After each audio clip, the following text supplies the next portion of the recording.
Good morning, everybody. Can I first check, can you all hear me this morning? Okay. This is the third day of the inquiry covering noise effects of the proposal to extend the existing Arecleoch wind farm, approximately 3 kilometres southwest of Bar Hill in South Ayrshire. For those of you watching for the first time, my name is Alison Kirkwood and I'm joined by my colleague David Liddle. We are reporters with the Scottish Government's Planning and Environmental Appeals Division, and we've been jointly appointed by Scottish ministers to consider this application and report our findings and recommendations to them. The inquiry will be webcast live and the video recording of the inquiry will be retained on the website after the application is determined. Can I remind all parties that electronic devices should not be audible during the inquiry and hearing sessions. All parties are required to follow government guidance in relation to COVID-19, and if we have any concerns regarding this, we may need to stop proceedings. Now, yesterday, Dr. Yelland gave his evidence in chief, but was feeling unwell, and we were unable to proceed with his cross-examination. Mr. Grosvenor, can you please provide us with an update on Dr. Yelland? Is he able to attend today?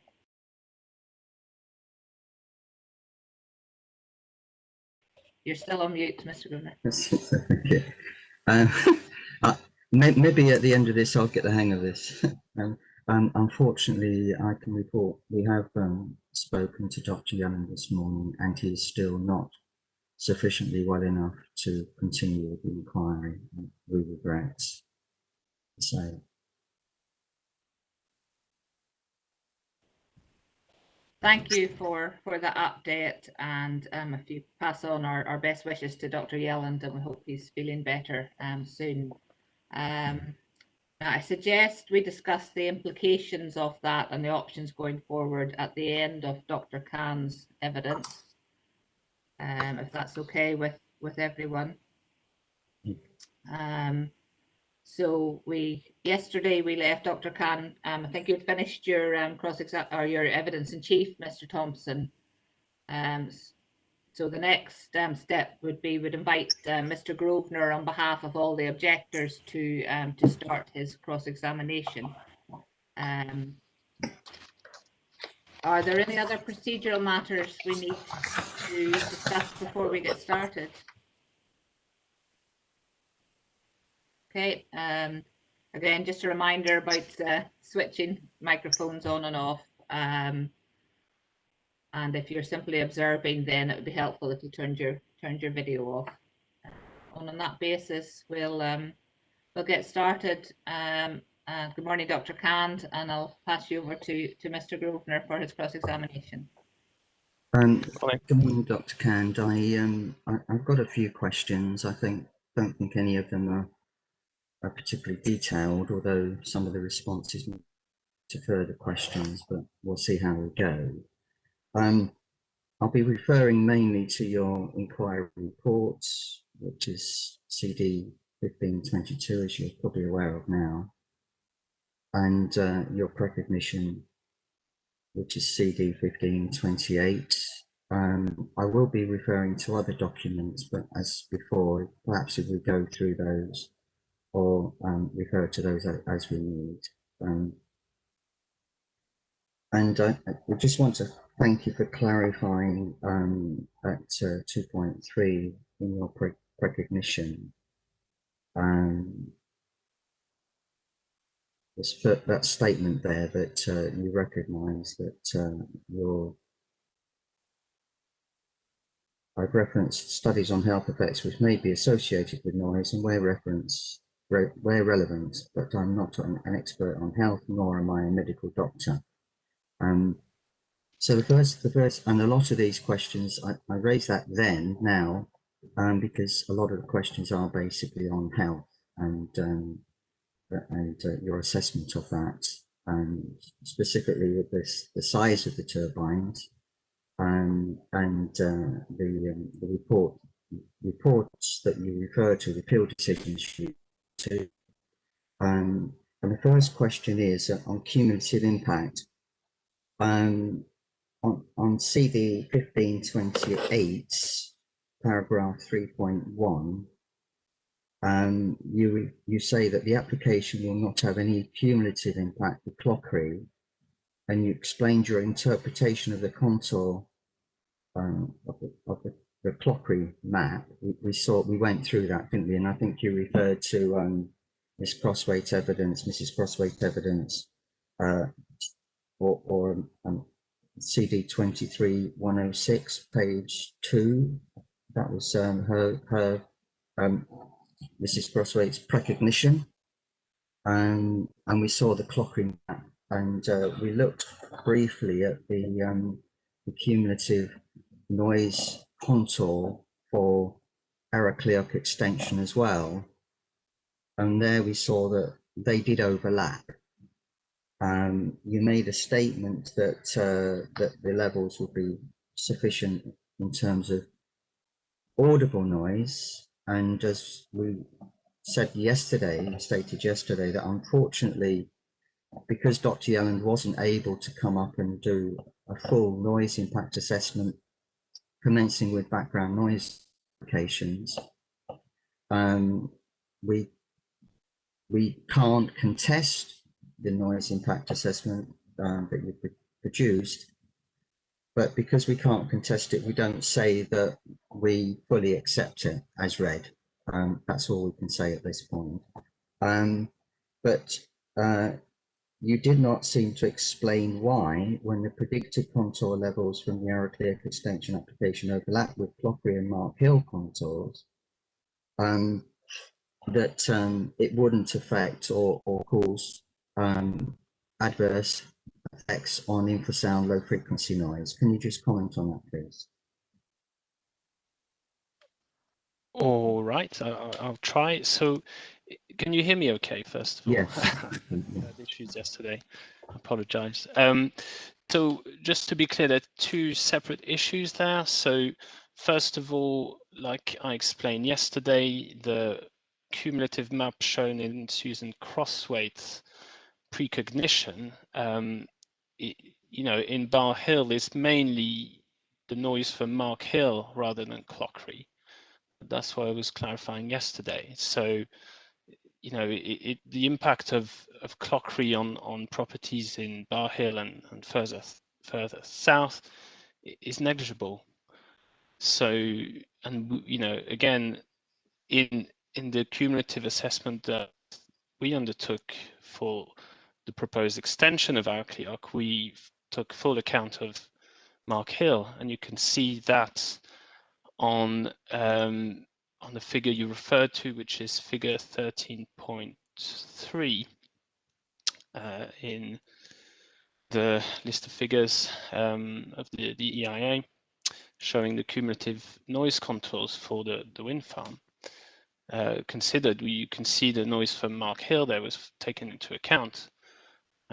So that's the first point. I think I was hoping that came across yesterday.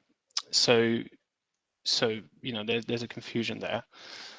And then, you know, in terms of the issue of low frequency noise, and well, particularly infrasound, I've explained, you know, I've set out all the reasons in my evidence why, you know, it's not significant for modern wind farms. And so, you know, when we're undertaking an assessment in accordance with planning guidelines and Air 2R97, you know, we're mainly focusing on audible noise rather than the inaudible infrasound.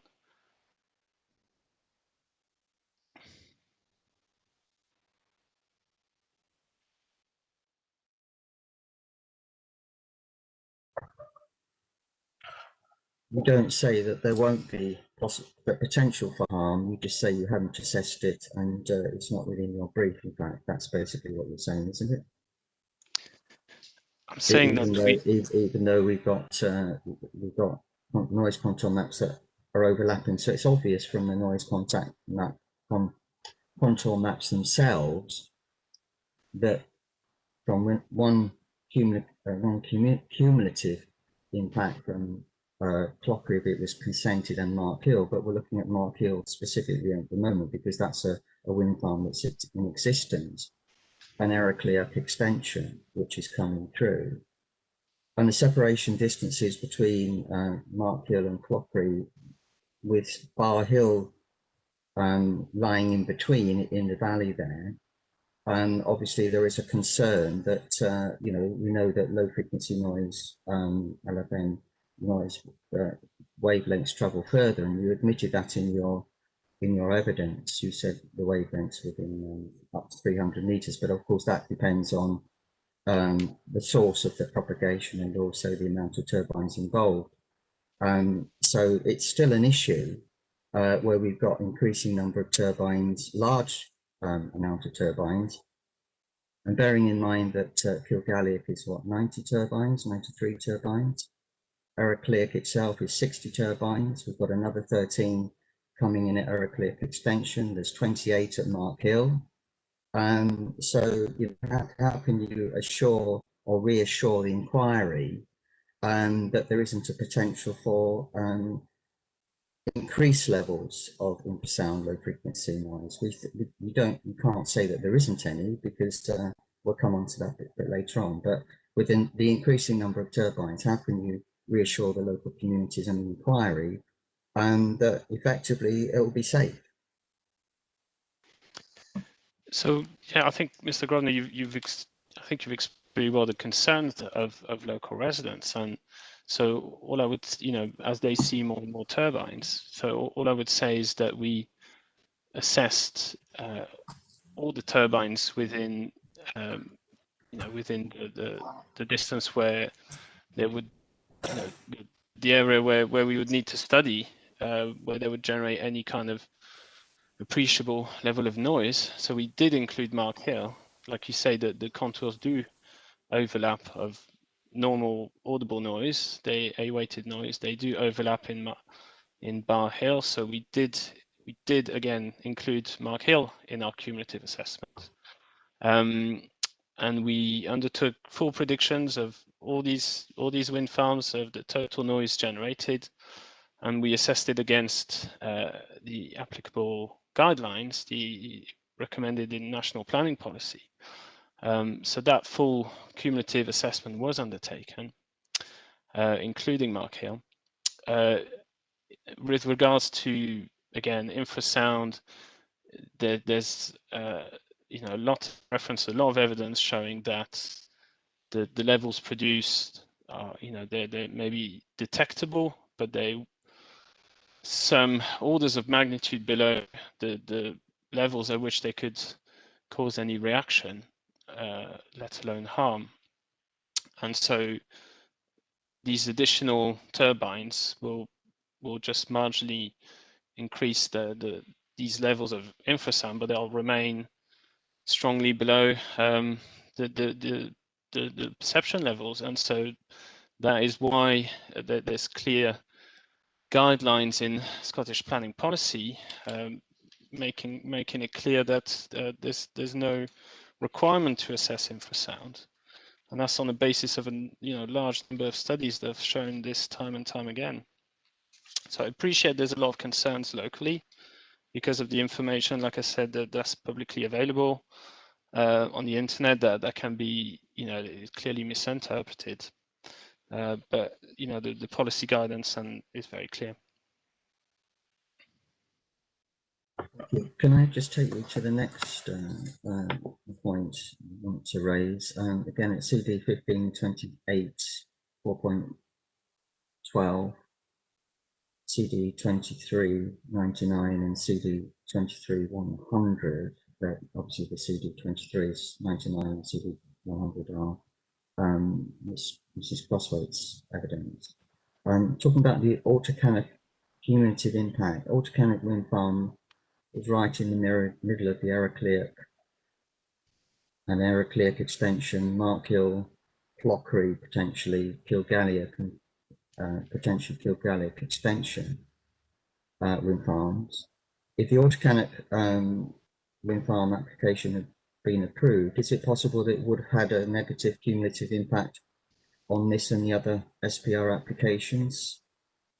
Is that fair to conclude why why the SPR's objection to Arecleoch was that it was a worry that you wouldn't be able to, or that the applicant wouldn't be able to Arecleoch extension if Water Canada had got planning permission. Mr. Grosvenor, are you asking me to speculate as to Scottish Power's intention for objection, or are you asking me a technical question? It's a technical question.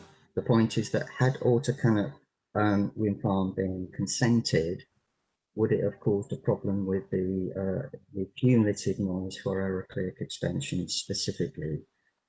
It's unlikely it would have affected Kilgallick, perhaps, although perhaps it would have. Well, Kilgallick was assessed and Arecleoch was assessed, but obviously Arecleoch extension wasn't. So that's the question essentially. Okay, I understand.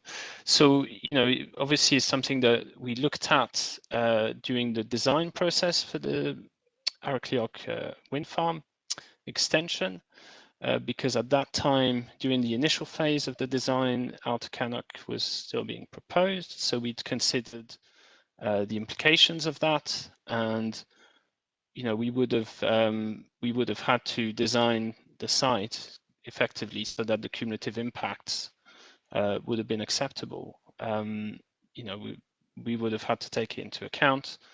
Would have prevented the development. I cannot, you know, it's hard to say, but you know, we would have had to make sure that cumulatively things would have worked to the required thresholds in planning policy. But you know, how, as I recall, at some point during the design process, it was, you know, the appeal was rejected, and so we, you know, that was not a consideration anymore. Thank you. Can I just refer you to see again your inquiry report CD 1522 and your paragraph 4.21. Pat Spence monitoring. Mrs. Spence is monitoring.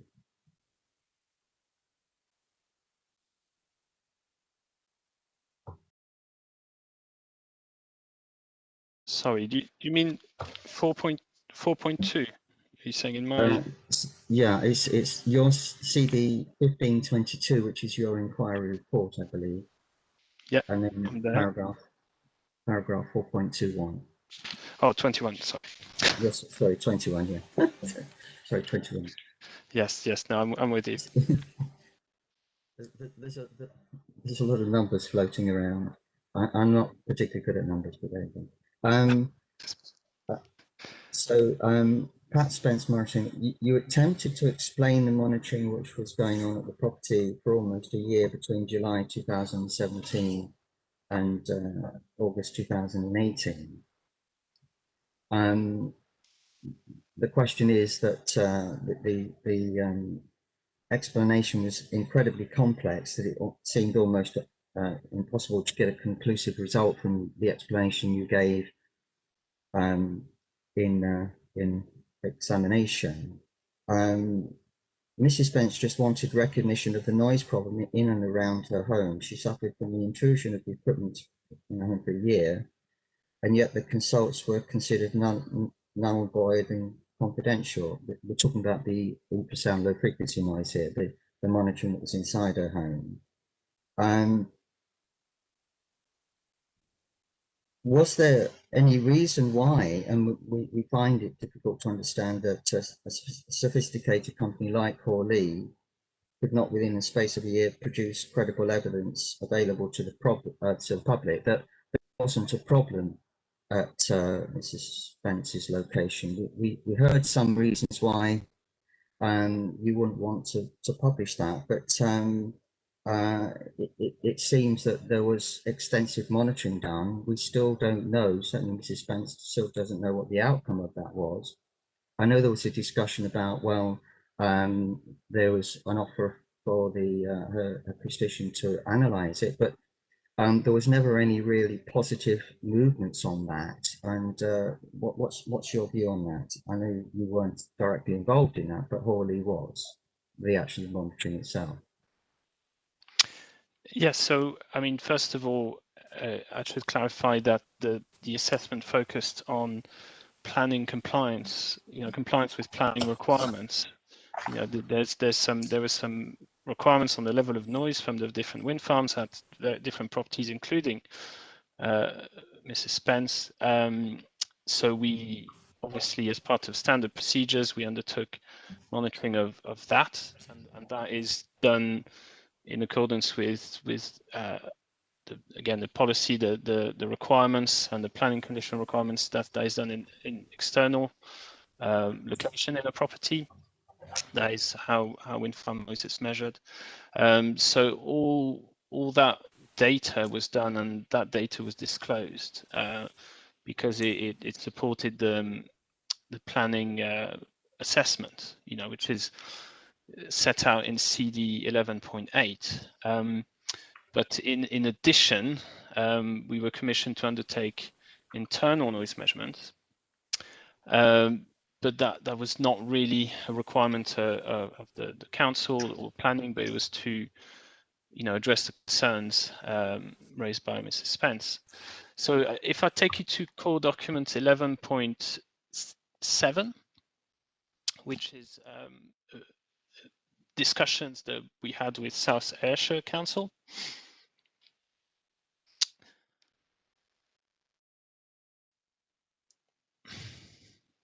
I say we, it's actually my colleague Mark from Hawley and Scottish Power and representative from South Ayrshire Council. So have you got that document? So this was in December 2017. So that was halfway through the monitoring broadly, and there was a discussion of the results so far and the data collection to date. But there was towards the end of page 1, there's a summary of a discussion done on the analysis of that we could do on internal noise levels. I seem to be going in the dark here, but there's a discussion on internal noise levels, and that we had analysed. There was one period at that time that Mrs. Spencer triggered as according to indicate it was disturbing, but we also undertook some analysis of different periods, see what the levels, to see what we could say about it. There's no set, there's little guidance on, acceptable, the internal levels, certainly low frequency noise, but there's reference to an NINR 45 criteria, which is guidance commissioned by DEFRA from Salford University on low frequency noise disturbance, and the levels, were very low in terms of low frequency noise, and certainly well below that criteria. And based on these, essentially there was nothing very surprising from these results as far as we could see. So it was agreed. The council had no further interest in this internal noise data, but it was decided to keep collecting it for the duration of the monitoring. So there was no further work, and we on that we focused on the external noise level assessment, and that was released. Because that leads on to the next question. We noticed there that Mrs. Spence, in the second paragraph onto the bottom, we've got it says internal noise. MJ provided an overview of the analysis done. Mrs. Spence, or Ms. Spence, triggered the 10-minute recording for the period of the data analysis to date just the once. Was that found out at the end, or was the data being sort of transmitted back to Hawley, or did you wait 11 months to find out that Mrs. Spence has only pressed the button once? Can you just explain that? Because it seems, if I'm reading this correctly, it seems a bit strange that we've got equipment in a resident's property for 11 months and there's only 10 minutes of data on it. Or am I misunderstanding that? Just to clarify that point, you know, this was a meeting in December 2017. You know, so that was about halfway through the monitoring. My colleague Mark was undertaking regular visits to download the data and check the data. And, you know, as he goes, he did notice that at the time, Mr. Spence had only triggered it once. I believe, you know, there was some discussion about how convenient it was to reach that button, which was in another room, etc. But we did, you know, after that, we did stress the importance of you know, we were collecting continuous data internally and externally, but it helps in this type of investigation. It helps if people can direct us to the periods which they're more, you know, most affected by the noise, so we can focus the analysis on these. And subsequent to that, so particularly in 2018, Mrs. Spence did trigger the more recordings, but you know, by that time we discussed these internal, you know, we had discussed this with the council, and you know, they were not so interested in that aspect. And you know, we did subsequently demonstrate that the wind farm was complying with, you know, with planning guidelines in terms of external noise levels. But the data you did get, you did receive, although Mrs. Spence only pressed apparently the button once, that data still, presumably still got that data. I mean, can it still be analysed? Is it still available? It's still there. It's available. Like I said, the analysis of the initial data did not suggest there was anything particularly different in the data. And you know, again, I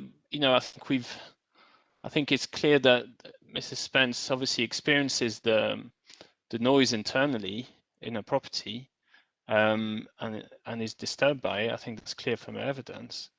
But she's also being advised wrongly, I believe, by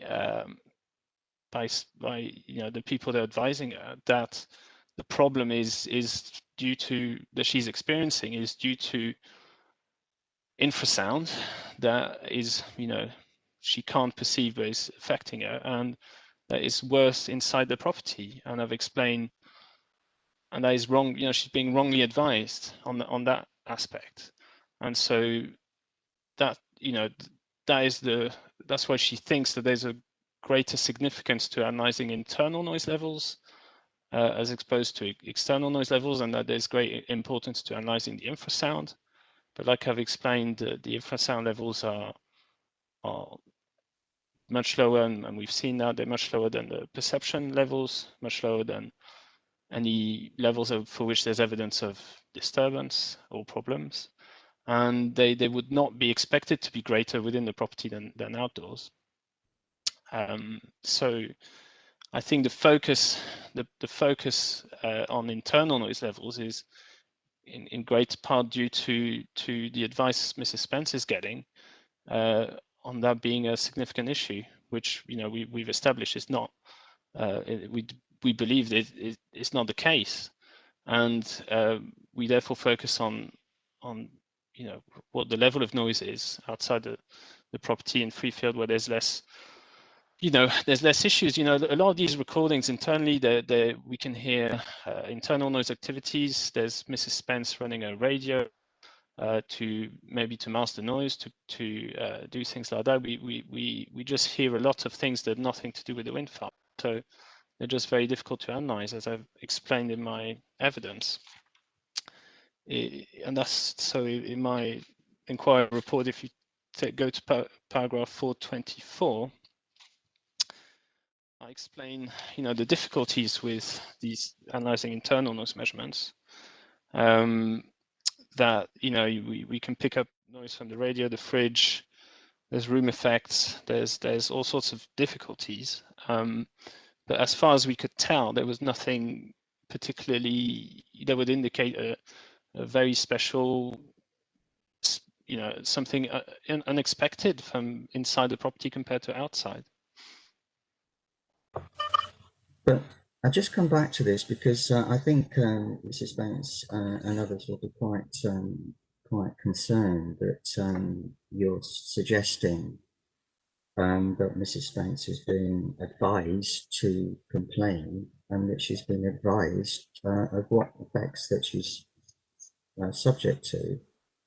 That's not what I said. Mrs. That's not what I said, Mr. Grubner. I said that she's being, she clearly, she is perceiving some effects and disturbance, but she's being advised as to the cause of these effects. And that is what I dispute. It's not the effects, is the cause. You know, so by disputing the plausibility of the cause of these effects, that does not mean that I'm disputing effects that she's experiencing. But of course, we got a correlation here, haven't we? Because Mrs. Spence she was quite happy. She wasn't objecting to wind turbines. You know, she knew that she moved into an area where there wasn't any turbines. She wasn't specifically looking for an area where there wasn't any turbines because she didn't have a view on them. She's quite clearly stated that in her testimony. And then she didn't realize, or she says she didn't realize that, you know, that the changes to her health and the effects that she was receiving was directly related to the turbines for some considerable while. I mean, that the Markfield turbines or the Arecleoch turbines, I believe, were operational from 2011. She wasn't in contact with anybody until we didn't meet with Mrs. Spence till I think it was 2017. So she'd already had cumulative exposure or periods of what, 3 or 4 years, during which time she was experiencing effects, if I can put it that way, that she was puzzled about. She went to a doctor and they couldn't find anything. And so it was over a period of time that she came to a conclusion, I would suggest, and you know, we can put further submissions in on this if we need to, that Mrs. Spence draw her own conclusions. So the notion that she was advised that that this is what was happening to her, these conclusions that she came to were through her own experience, and we know that. Oh, it's coming back on. Right, I'll see you then. Okay. So I don't quite know what happened there.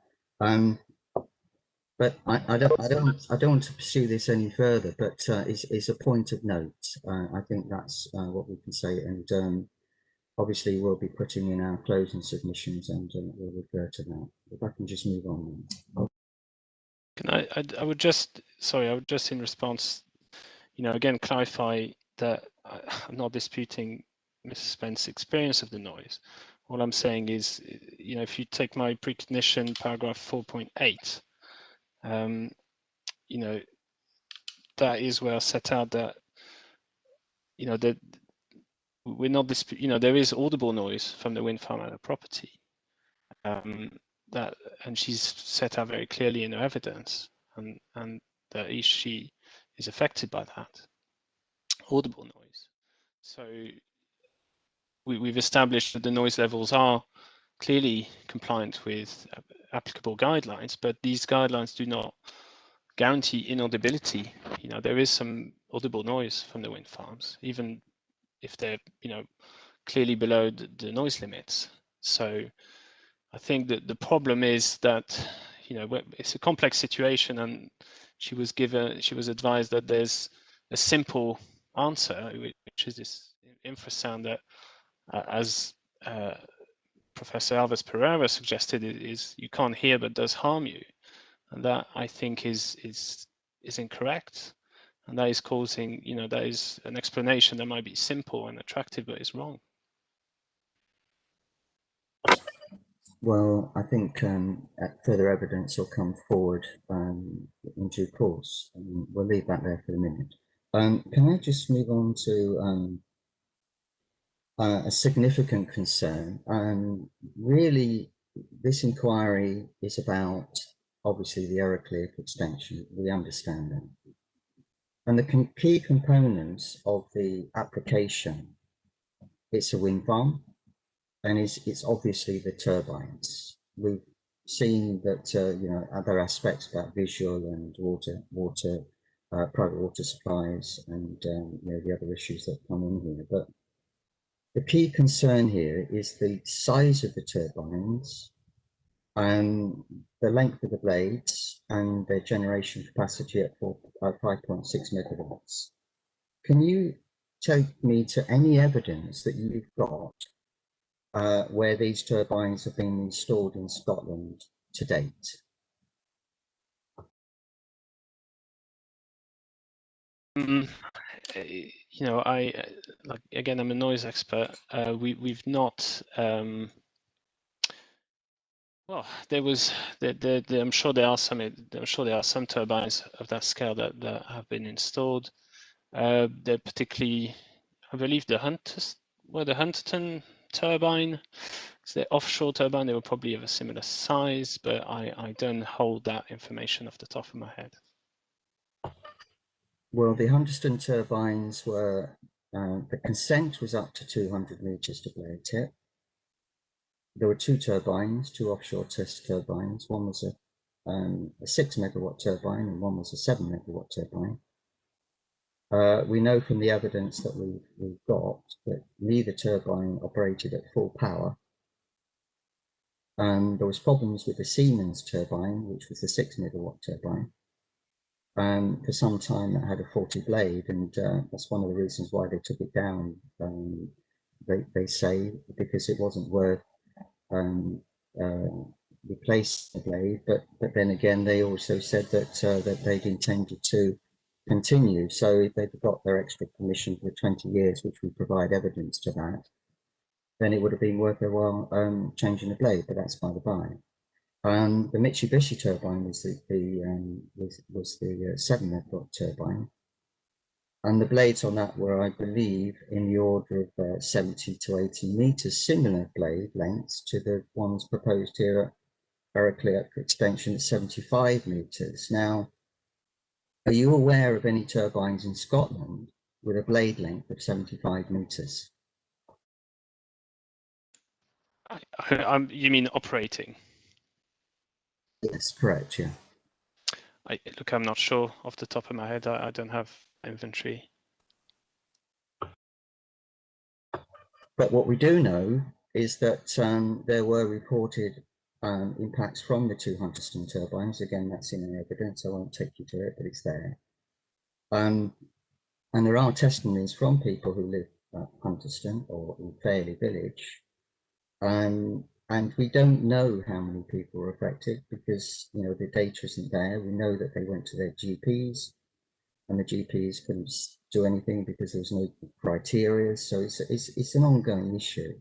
And the only reason why I raise this is because we've got turbines proposed.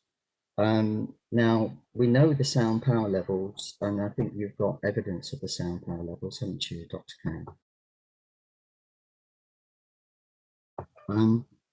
So yes, that was my answer. And then you say that the turbines are going to be quieter because they've got the so-called serrated edges. You know what I explained yesterday is they would have been, the serrated edges would make them quieter than they would have otherwise been, which would have been, you know, could have been marginally noisier than smaller turbines.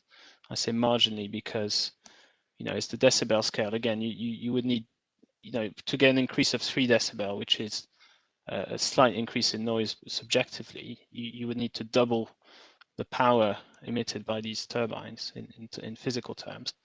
So, you know, it would take a lot to get a 3 dB increase, but that order of, you know, these improvements in technology have compensated the marginal increase you would have from the increase in size in terms of overall noise levels, and so the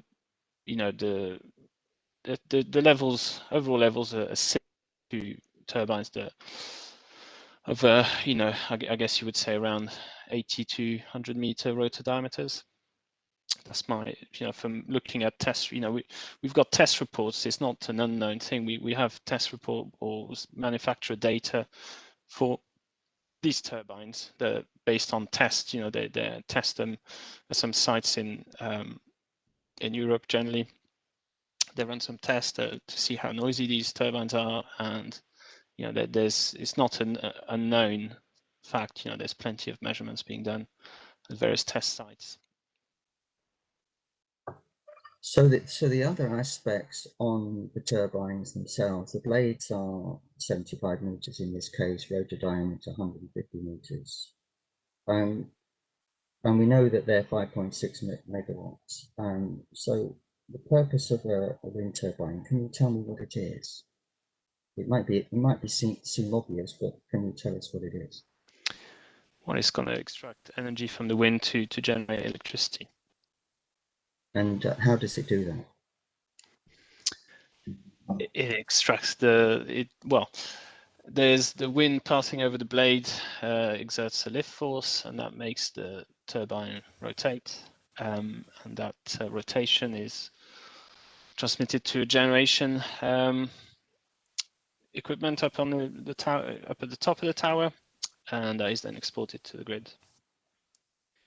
And so that the length of the blades, I believe in Dr. Yellen's report, he talks about the flexibility of the blades, and he has got a diagram of the blades are being tested. So if the blades were rigid,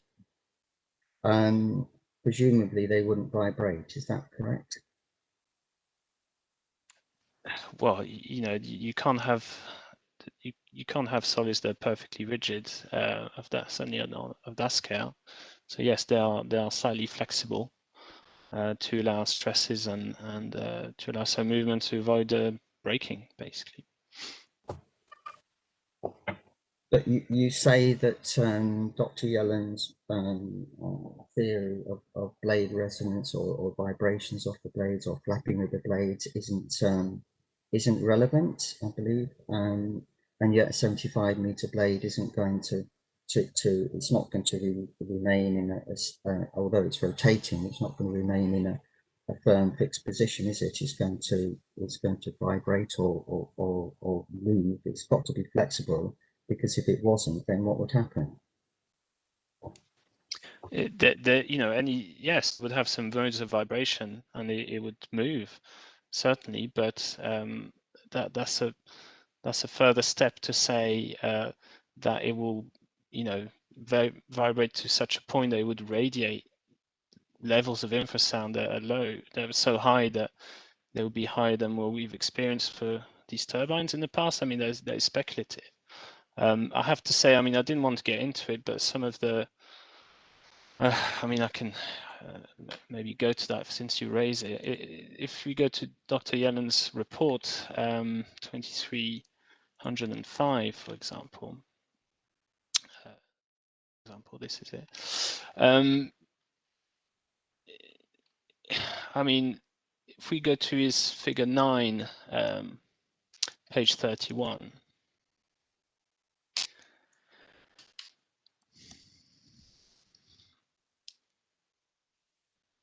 If you've got that, so it's 23105, figure 9.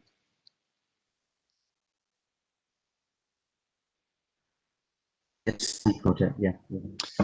Yeah, I mean, he's showing an image which, you know, suggests that these turbines are flapping away like that. But that, you know, what's happening there is an artifact of the way the picture's been taken. You know, it's a shutter speed issue.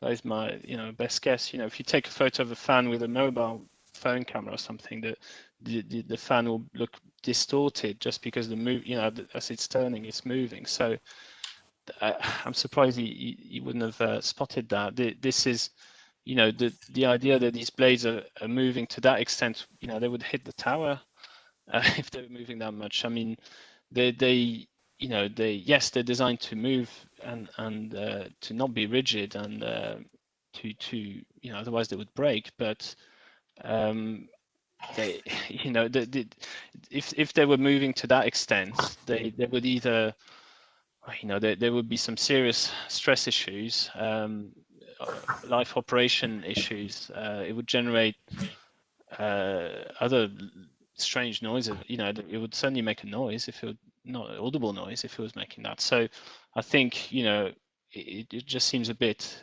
exaggerated. And again, it's just it's an explanation. It's you know, if we did measure high infrasound levels from turbines like this, then maybe we could start to try and find a mechanism for it. But you know, that's just not been the case to date. You know, the mechanism I've explained yesterday is the interference with the tower, and as Dr. Yellen explained, since they were turned upwind to face the wind, as all turbines now do of this scale, then that's reduced significantly. So, you know, to find another mechanism, it seems speculative to me. May well come back to that in a bit, but can I just take you to your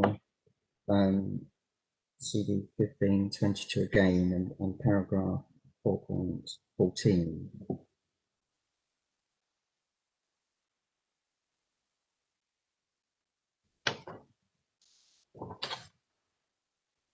Yes, I'm there. And this is a matter of planning policy. You refer to two appeal decisions. You refer to the Kirk Hill appeal decision, and you refer to the Sorby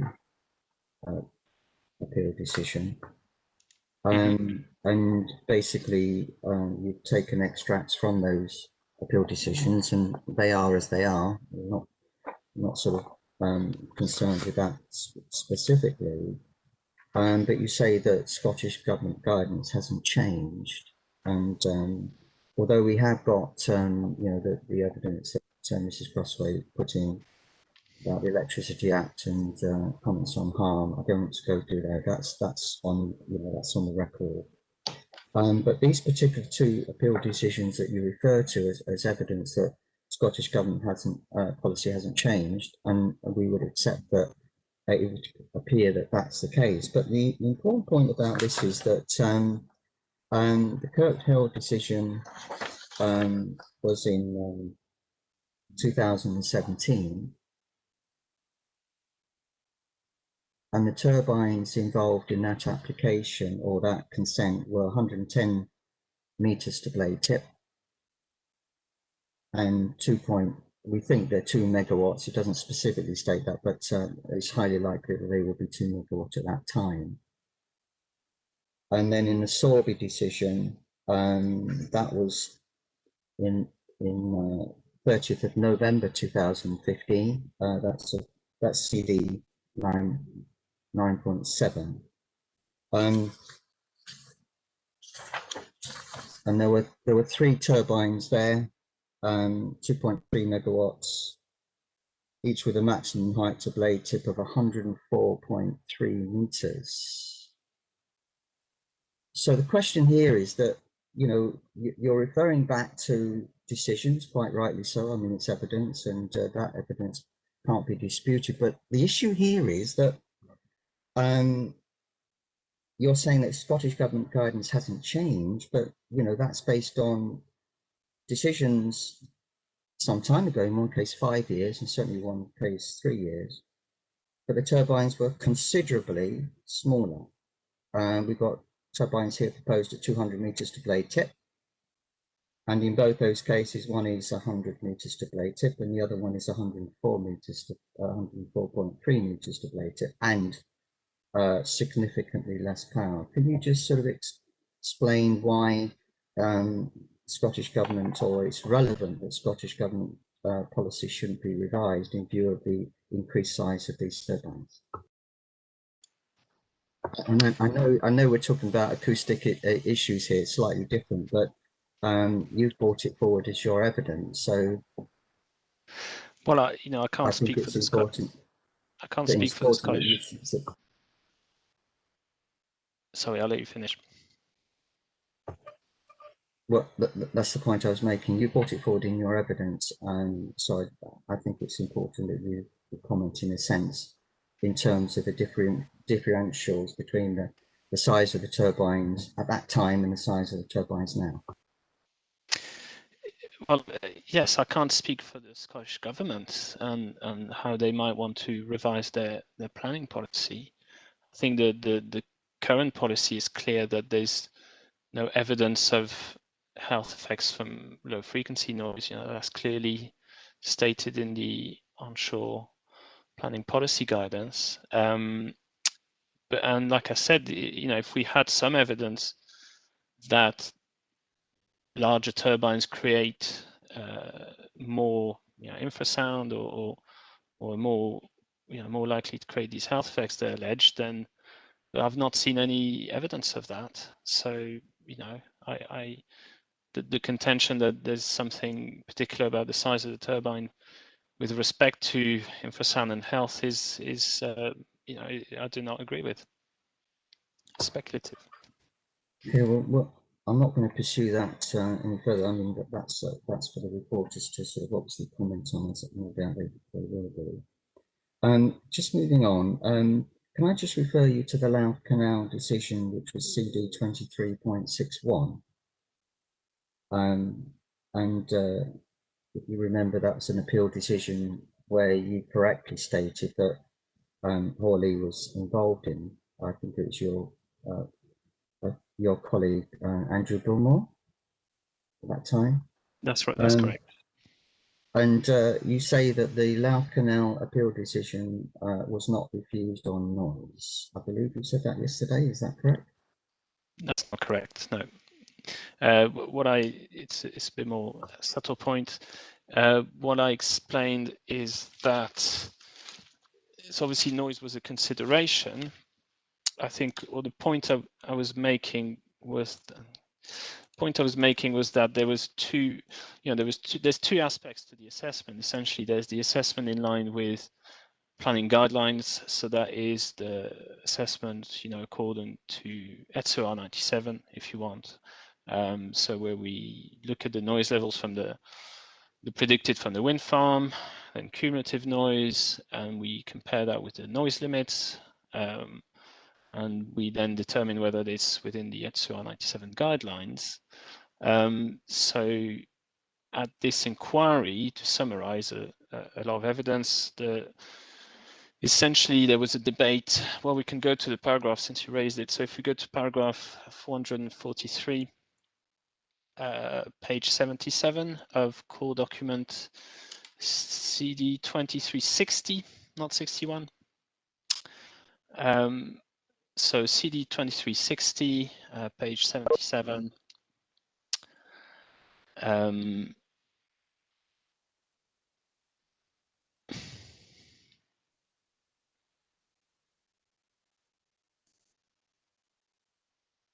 If you're there, ma'am, yeah. So essentially, what the inspector is saying in that paragraph 443 is saying, well, I've considered the objection raised by MWAG, which was the action group who had produced evidence from Dr. Yelland at the time, who was contesting the parameters of the ETSO R97 assessment we did.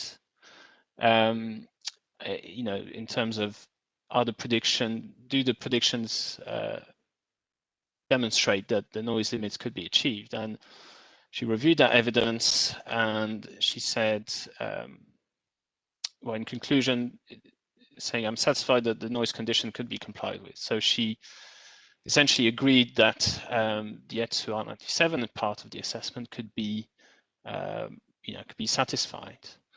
But then in the next paragraph, she said, well, I've assessed, there's a conclusion in terms of the specific visual impacts of the property in combination with another site in that particular case. And then she says, well, despite the adherence to a noise level and general acceptability of that level, there will be audible noise. So that's why I explained, you can be complying with the ETSO R97 guidelines, but you will have audible noise, albeit at a low and reasonable level.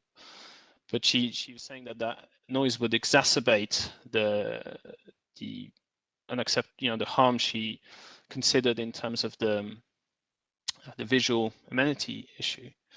So it's more of a planning balance, so yes, the wind farm did meet the ETSU limits, but in this particular case, it was a combination with the visual amenity in the specifics of that case that meant that the living conditions will be unacceptable. Does that make sense? Absolutely, and that is the nub of the issue, Dr. Khan. Thank you very much for that, because the point here is that noise was a factor.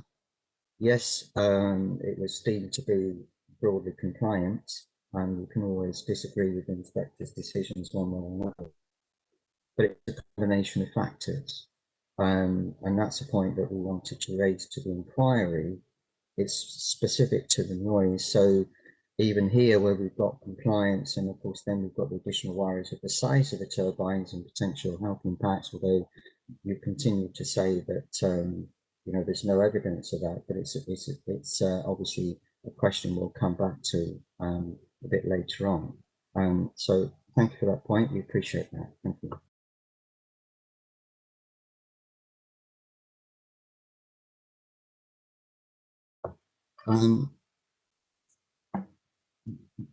You refer to, just going to touch back on this Pascal.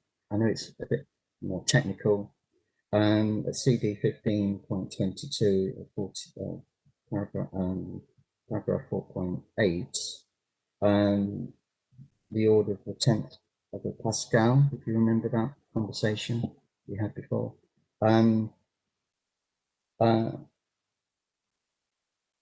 You stated in your evidence in chief that this particular paragraph was not meant to be proof. You were just saying, well, it was just there as a guidance. Can you just go back to what you actually meant? Because there's obviously some dispute about the levels of sound pressure waves and how you're identifying them and how Dr. Pereira's is identifying them and the effects that you're attributing to your definition and the difference between the effects they're attributing to the acoustic energy, which is, I believe, what we're talking about here, isn't it? Yes. So what? Again, maybe it wasn't clear enough yesterday, but the paragraph before 4.7, I referred to a review of the evidence on the health by the Committee for Non-Ionizing Radiation. They looked at all the the available evidence and said that infrasound, specifically infrasound below the hearing threshold, there was no evidence of it causing effects below the hearing threshold. So in a simple way, what I'm saying is that there's no evidence that infrasound you can't hear will cause effects. That basically the ear is the most sensitive receptor for this, even in the infrasound region. That to have physiological effects, or certainly the evidence of physiological effects which exist, only exist at these very high levels where you would hear something. It would sound quite strange, but you would hear some kind of very low noise of some sort. But at the much lower levels, in which which generally we're based in all the time in infrasound, we're based in naturally just from the wind and in our cars. We're based in anything between 70 and 90 decibel of infrasound all the time. So that so there's no evidence of it being harmful. That's the review of there's many reviews that keep showing this again and again, but I just quoted one. And I just to put that in context, this side, Professor Alves Pereira is saying that, well, you can't hear it, but it's somehow vibrating your body. And I was just saying from a physical point of view, when we're talking about fluctuations of pressures, the infrasound range of 100 to 10th of a Pascal, that that is, it's just a very low level of pressure. I was just explaining that just to give some context. And then, obviously, the ear at high frequencies is very sensitive. So 1 kilohertz, which is a very, which is kind of around the frequencies of speaking and the kind of high frequencies that, the ear can perceive much lower levels, but that just shows what amazing organ it is. But in the infrasound range, yeah, the natural infrasound or turbine infrasound, which is at similar levels, these residual level of infrasound are very low. Could you, would you agree that there is a repetitive pulse nature in the noise that is produced by wind turbines, i.e. an acoustic signature? The infrasound, you mean? Yes, there's a Well, just all, through all spectrums, infrasound, audible noise, to whatever frequency it is. It is the general description of noise is not one is not generally impulsive, no. But it's not normally what we describe as an impulsive sound. There's a switch character to it, which I would describe as impulsive. But I believe in the infrasound region, it can, there's some pulses, yeah, because you've got the blade passing the tower like that causes a kind of just change in pressure that propagates, and again it's very low level, but it's detectable, yeah, as a infrasound pulse. So that you agree that there is an acoustic signature that is specific to wind turbines. Do you agree or don't you agree? Yes, agree. Can you think of any geological phenomenon or in the natural environment that noise would have a similar pulsing or a mathematical frequency or a repetitive pulse nature? Can you think of any waves or wind or trees? Can you take us to evidence that that's the case? Or well, we don't tend to investigate infrasound with that level of detail generally. Maybe because like I said, it's not significant or harmful, but maybe waves. But look, there's no dispute that you can measure and detect the infrasound signature of a wind turbine. I've said that several times. It's detectable as a specific pulse. I think to then speculate that, as Professor Pereira speculates that somehow the pulse nature of it would affect how the body responds to it, she would have to demonstrate that. She would have to prove that. But at the moment, it's an explanation that she has.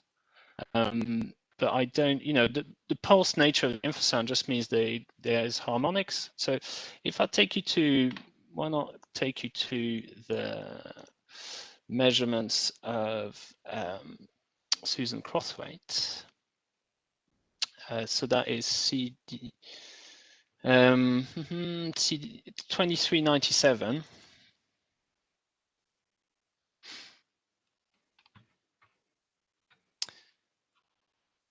And that's on page 6.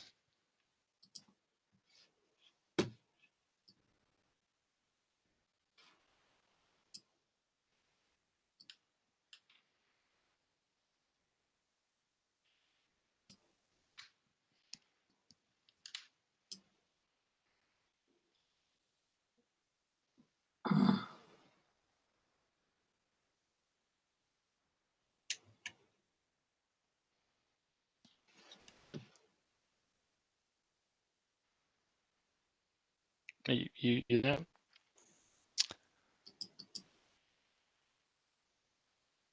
yes, I am.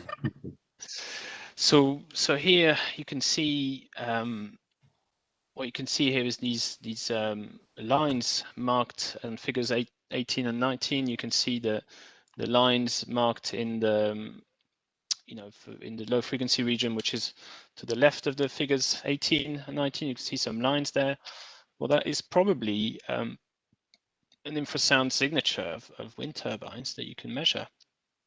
It's typical, and the fact that it's impulsive would just mean that you have more lines. You have harmonics like this. Just means that the signal is composed of many harmonics. Does that? So you can hear Pat for some reason. Yeah. So you would describe that as a pulse then, which it's yeah, not, it's not a wave level. It's not sort of curved, or it's not erratic, is it? I mean, you haven't got huge variations. I know it. The frequency goes waves, up and down. Waves can be, waves are effectively, can be, waves in the ocean. You mean that is impulsive. So what that means is, is composed of a combination of frequencies. But the fact it's impulsive just means there's more high frequency content, and it gives a signature. But to then say that, to then, I don't know why. I mean, I don't know why the body, we can notice impulsive sounds. Our brain detects, notices impulsive sounds more because we're used to noticing them because they represent danger. So we're more, when they're audible, yes, when impulsive sounds are audible, they're more noticeable. So we take that into account in some audible noise assessments. That's just established, but I'm not sure why the body would react differently to the fact that there's, a number of components that include high frequency components of the waves. And, as far as I can see from her evidence, that Professor Perot hasn't shown that. She's just speculating as to why, despite the very low levels, we can see here that the levels are below 60 decibel linear. This is just very, very low. It's detectable. Like I said, we've seen this many times across the world. You can measure this with very sensitive equipment. In the same way we can measure all sorts of phenomena with very sensitive equipment, doesn't mean that they affect us. So, then yes, we can measure the infrasound. It's very low. That's not significant in itself, just because we can detect it. We can detect, Professor, Dr. Yellen will know that we can detect the infrasound, the microwave radiation pattern of the Big Bang, that happened millions of years ago. We can detect all sorts of things. We got amazing instruments. So the fact we can detect that signature is not significant in itself. If it was, like I said, 2 or 3 or 4 orders of magnitude higher, then yes, we would have an issue, but it's not. It's very low level. And I've pointed to the evidence that shows that. That's fine, Dr. Kern. You've made your point, I think. Mr. Grosvenor, I'm thinking maybe it's now a good time to take a break. Yeah, I'm happy with that. Yeah. Yeah, it's just you aren't. It's just if you were nearly finished, I would let you go on to the end. But if you've got I've just got one question that I want to wrap up, and then we can have a break if that's okay with you. Just one more question, very simple question of Dr. Pound. Having said that, all of that, and we've listened carefully to you, Dr. Kent, of course we would do. But it's just a simple question. Do you have any background in biological systems, cell biology, or medical or paramedical science? Have you got any background in those sciences at all? Thank you very much. But I am a scientist by training, and I would expect Professor Perot to show a proof in terms of an association experiment, a controlled experiment, to show that if infrasound is causing effects, that the effects arise when there is infrasound and when there isn't, with everything else being equal. That's what you need to have a scientific proof of anything. Well, I think we'll finish there, but I think it's obvious. We can refer to Dr. Perot's science. We can refer to her, the CVs that we put in with the number of papers that she's issued over the years. We can refer to her background, There's several papers that we've already submitted, but we'll leave it up there for now. Thank you. So Mr. Grosvenor, is that you finished with your cross-examination?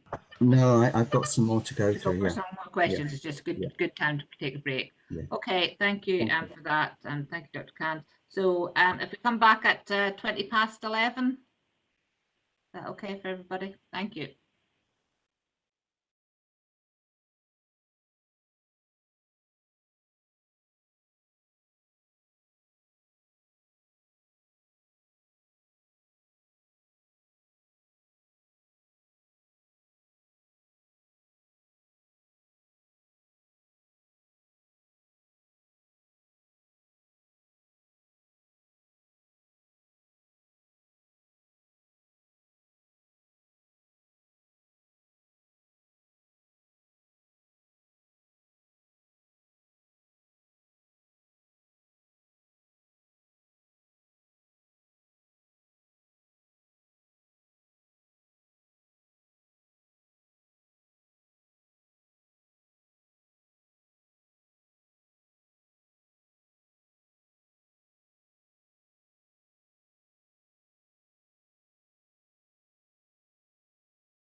Welcome back, everyone.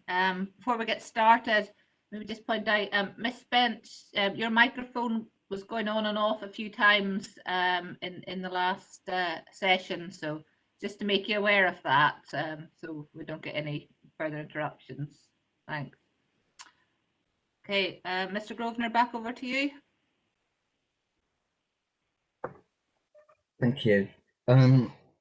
Yeah, but I've got a few more questions, but I think we can move on very quickly. I just want to refer to Dr. Khan to your CD 1522, paragraph 417.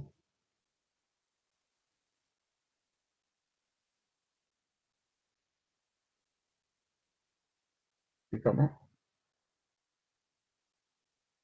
Yes. You say, sorry, you say that the Health Canada study was not included in the WHO report 2018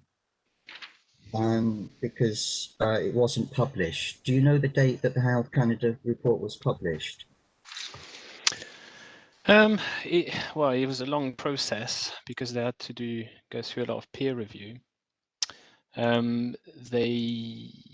They published some results. You know, I quote some initial results in the the paper we submitted, which is 11.3. So that was in 2015. But then, you know, it took longer to publish all the various papers I could find. Well, it took me a while to find this out, so I don't know. It must have been over the next few years, basically, between 2015 to 2017, I guess. Because the evidence we had was that it was published in 2014, but you're saying that it was later than that. Is that correct? Well, I don't know all the details of the publication. There was some, you know, like I said, some initial results around 20. Well, I only submitted a document from 2015, but there are. It was then, I think, for the actual peer-reviewed articles that came out of it. You know, it took a bit longer. I don't know the exact dates, but I can take you to a specific statement in there. So, just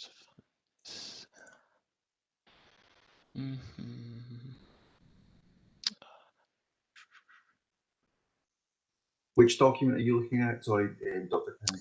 Khan. Yeah, I'm just looking at CD 11.2. So page 78. So CD 11.2 is the WHO 2018 guidelines.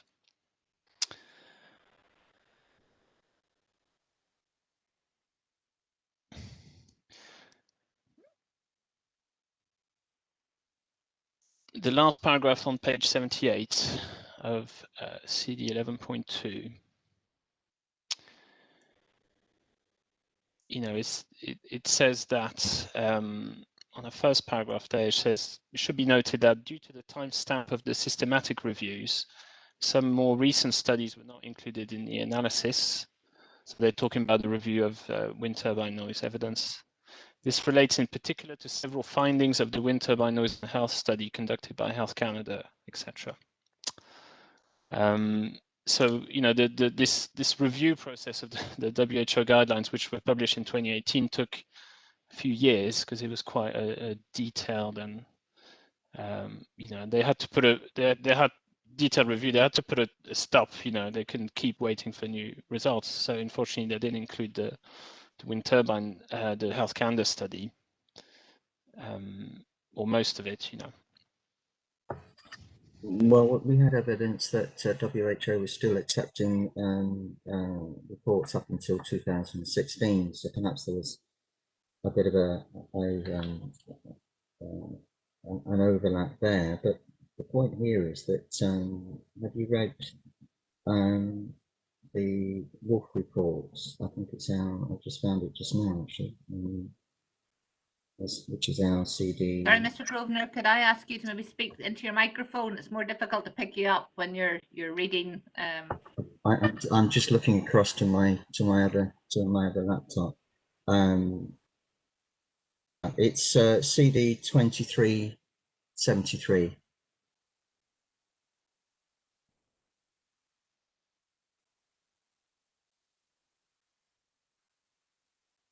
And that paper, well, it was dated November 2014, but that cast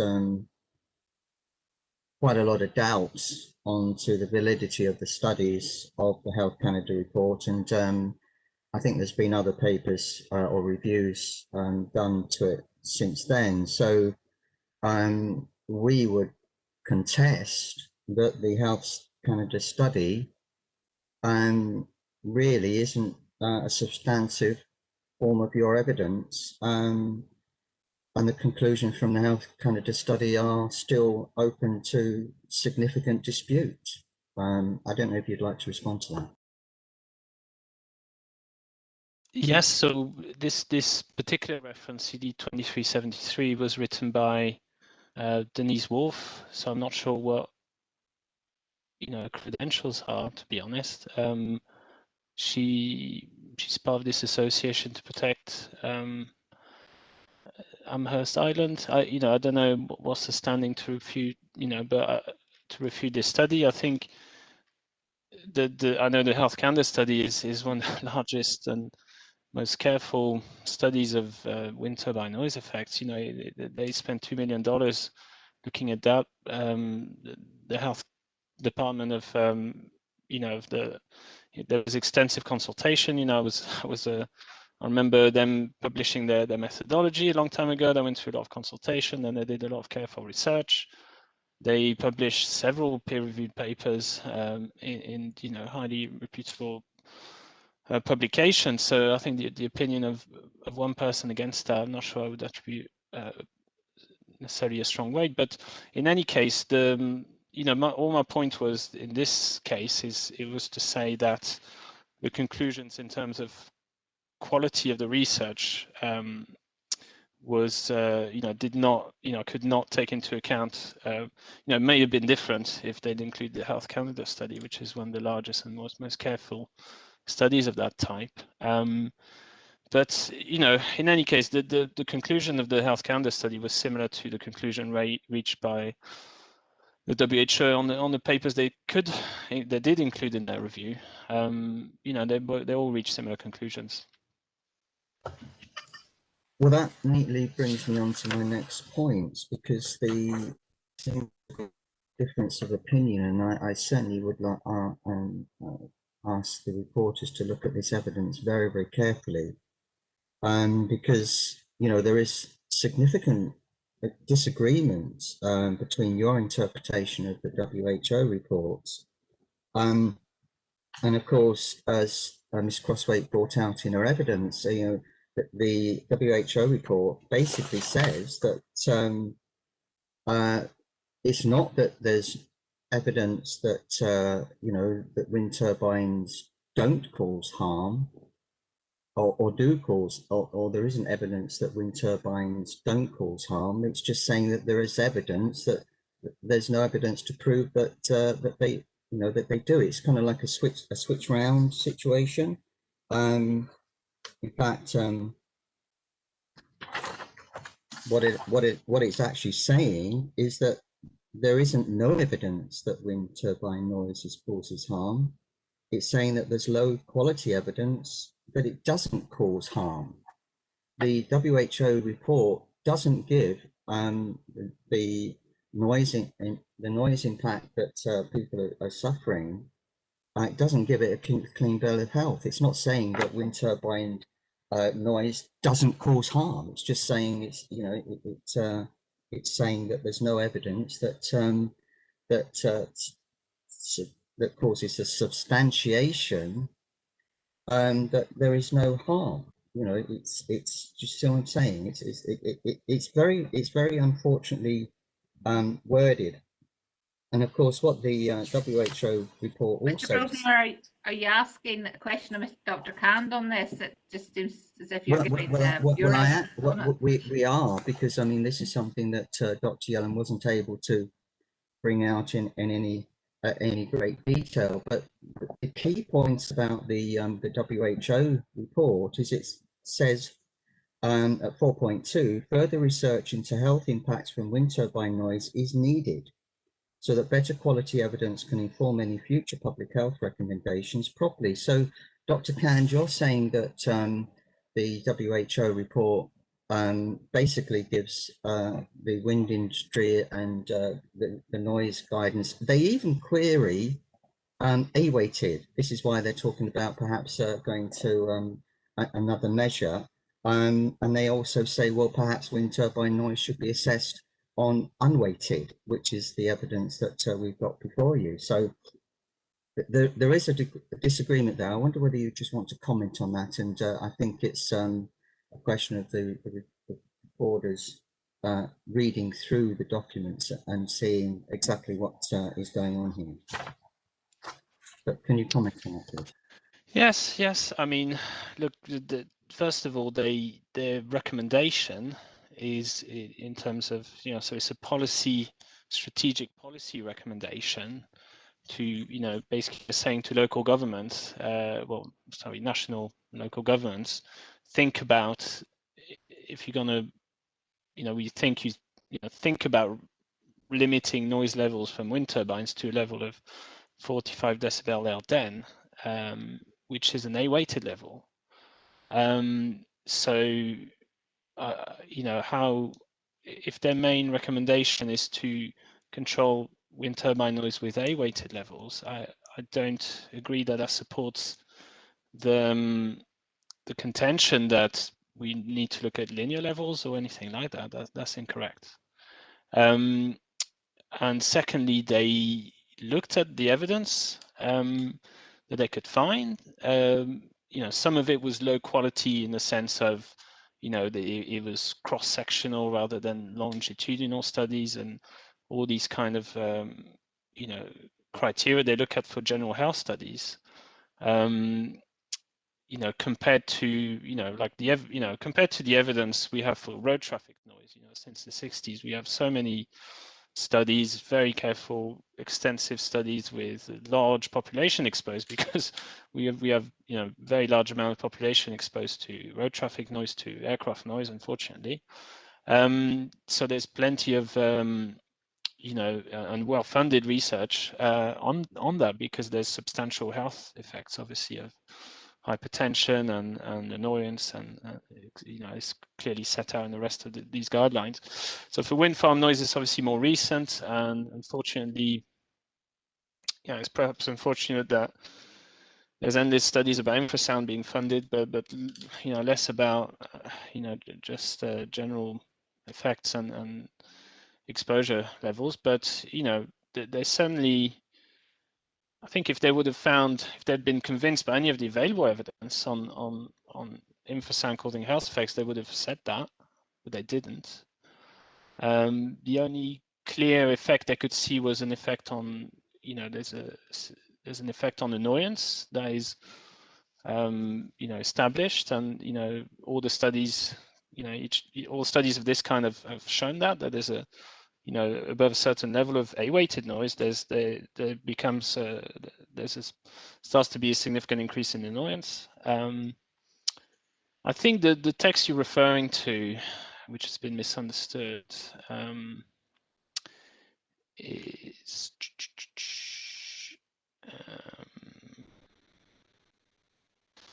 where is it? It's a passing comment on the explanation. There we go. So it's page 85 of the CD 11.2.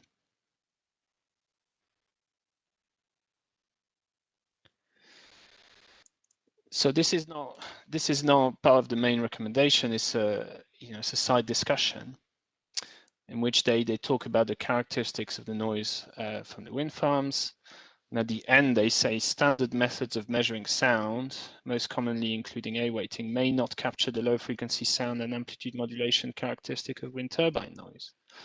And they refer to a reference, which, I would invite anyone to, if you read through the actual report from the Council of Canadian Academies that they refer to, there's nothing there suggesting you should look at linear levels of infrasound. They're just the same, review of health effects and literature.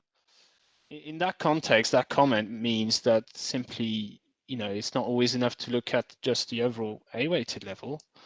But for example, ETSUA 97 does that when you're looking at tonality, low frequency noise of tones, then you apply a specific method for that. You don't just, when you're assessing the character of the noise like that, you would assess an extra characteristic. So that's how I interpret that passing comment. But to take from that comment the idea that they said no, forget A weighting when it's the main recommendation is in terms of A weighted level is a misunderstanding. Yes.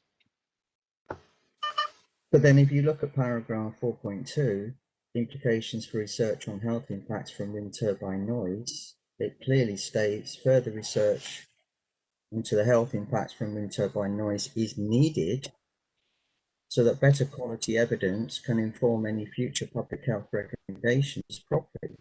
For the assessments of health effects from wind turbine, the effects was either unavailable or very low quality. So, they're saying that there's an issue here, which is what we're flagging up. And of course, that comes back to the Sorby decision and the Kirkhill decision, where we've got Scottish government policy based on much smaller turbines. And if you even go back to the Salford report in 2006, which is your main evidence regarding infrasound from low frequency, and there we've got three wind farms. One was obviously the Beacon St Nicholas one, which was a larger one, but the other two, they were 600 kilowatt turbines, and the rotor diameters were only 40 meters. In fact, there was another part of that study was another wind farm, and the rotor diameters on that one was only 20 meters. So we've got an intrinsic problem developing here, because the local communities, and regardless of what you say about people being misfed information, people are beginning to realize or associating, and it's a bit disingenuous to say that these people are reading stuff on the internet and then attributing that to their impacts. As we go back to Pat Spence specifically, she talks about thumping in the head. You've already admitted that there's a wind turbine signature. You've also admitted that there's a frequency, that there's a pulsing from the blades. Now, when she's in her home, she doesn't know whether the turbines are turning or not, does she? Inside her home, she doesn't know that. And that's exactly the same symptoms that were coming through from the people at Fairley. Dr. Yelland, myself, and Mrs. Crosswaite have been to those homes. They are genuine people. Mrs. Rita Hunt.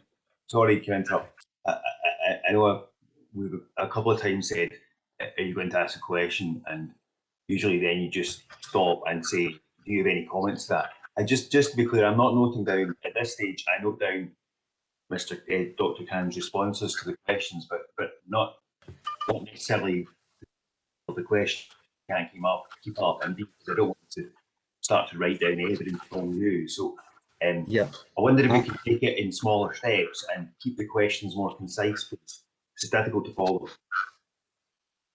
What I was just going to go on to say then is that that the evidence that you're giving, Dr. Khan, isn't being it's not being taught to the people's real experiences, and you've obviously got your views on that, and the evidence you're presenting is to the inquiry is of such, but there seems to be a gap coming through, and I just wonder whether you want to comment on that, because the WHO report clearly states that further evidence is needed. Yeah, I think, you know, you'll be struggle to find any academic review report that doesn't suggest more research. You know, maybe that you're not used to reading these. It's almost it's almost a given of any academic publication. Yes, more research would be great. You know, that doesn't mean that they were unable to reach some conclusions on the research that they did. They did reach some conclusions, conditional, but there was some uncertainties in the research. They highlighted it would be great to have longitudinal studies. Yeah, you know, I agree. Yeah, the government should fund. You know, that there should be more research funded. We all agree on that. That doesn't interpret that a meaning that we know nothing about wind turbine noise, and the health effects are all there to prove that. That's a jump that you're making, Mr. Grogner. Thank you. I think that concludes the questions I have. Thank you, Mr. Grosvenor and Dr. Cand. We have a few questions for you, not too many. Mr. Grosvenor covered some of them and covered others in your examination, Chief. Are you okay to proceed with those just now? Shouldn't take too long. I go with them. Start off with your inquiry report on paragraph 3.20.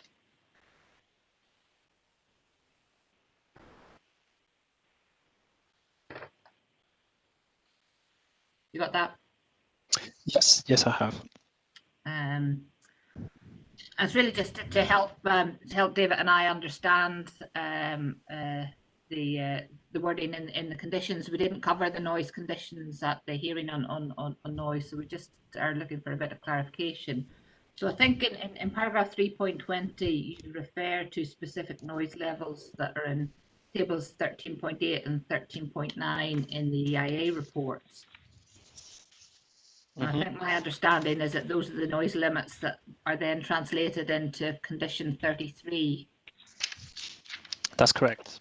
Yeah. Because we discussed that with the council and the advisors effectively. Can you just help us by explaining how those noise levels were arrived at, and in particular the comment that you make that they're more stringent than the existing Arecleoch wind farm? That would be helpful to us. Yes. So what's happening is that, you know, in the ETSU guidelines they give a total noise limit. You derive a total noise limit in line with the ETSU guidelines, but that total noise limit applies to all the wind farms. So in a cumulative situation, that's when it gets quite complex. So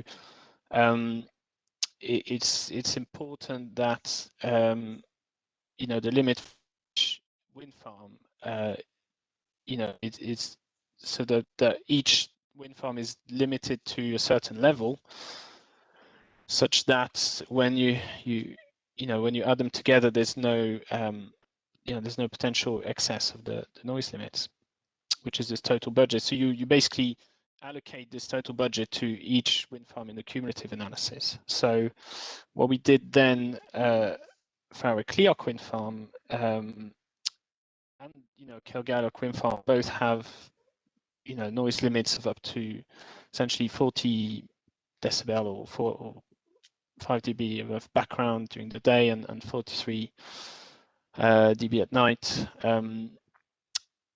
They, you know, the consent for the existing Arecleoch, which was some while ago, before the good practice guide was released and there was more discussion of all this, was you know, each wind farm was effectively allocated a certain limit.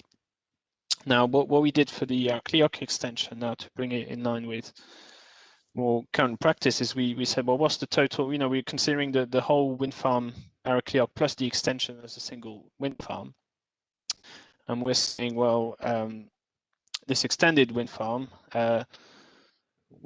what's left in, you know, what's left in the noise budget, the total noise limit after you've subtracted the contribution from Mark Hill, the contribution from Kilgalloch, that's what's left, and that's those noise limits in table 13.8, 13.9, and condition 33. So we've, so there's a noise limit specific for the extended Arecleoch, if you want, and it's in some cases there's some reductions from the total noise limit, which would apply to the extent, if in theory would apply to the current Arecleoch wind farm, but we've reduced them to just provide, to account. We've subtracted the prediction from the other cumulative wind farm sites effectively, and that's what you would now do. It is standard good practice now to do that. So in some cases they're lower than what you would have for just the current consent has effectively for Arecleoch. Thank you. That's helpful. There's a follow-up question then. How do these noise limits relate to the predicted cumulative noise levels for, say, Dockrell Farm or Kilrenzie, which are the two properties that have been referred to by the objectors? Be useful to understand what those mean for those particular properties. So effectively for these, well, Kilrenzie, sorry, there's you can see in these tables the limits there are pretty close to the total S2 limits, which have we got these in the same document? What would be the best comparison? They're not actually shown. They're shown in the technical appendix, but you can see, for example, if you take table 13.8, the limit at Kilrennie is effectively 39.8 decibels, so almost 40 decibels. So that's reflecting the fact that there is very little reduction from the total noise limit of 40 decibel because there's very limited influence of the cumulative sites there. Whereas at Dockrell Farm, for example, which is just above, we've reduced the limit from 40 to 37.6 decibel, so that it's effectively taking 3 decibels off almost to like the fact there's more contribution from other wind farms there, including Arecleoch in particular. So that means that the extended, so depending on the contribution of the other sites, so basically properties like Dockrell Farm where there's more contribution from other wind farms, we've reduced the limit more. For the extension, not for the extended Arecleoch, whereas for properties like Kilrennie, which are mainly affected by, the noise levels there dominated by the extended Arecleoch, then they get more of the total noise limits.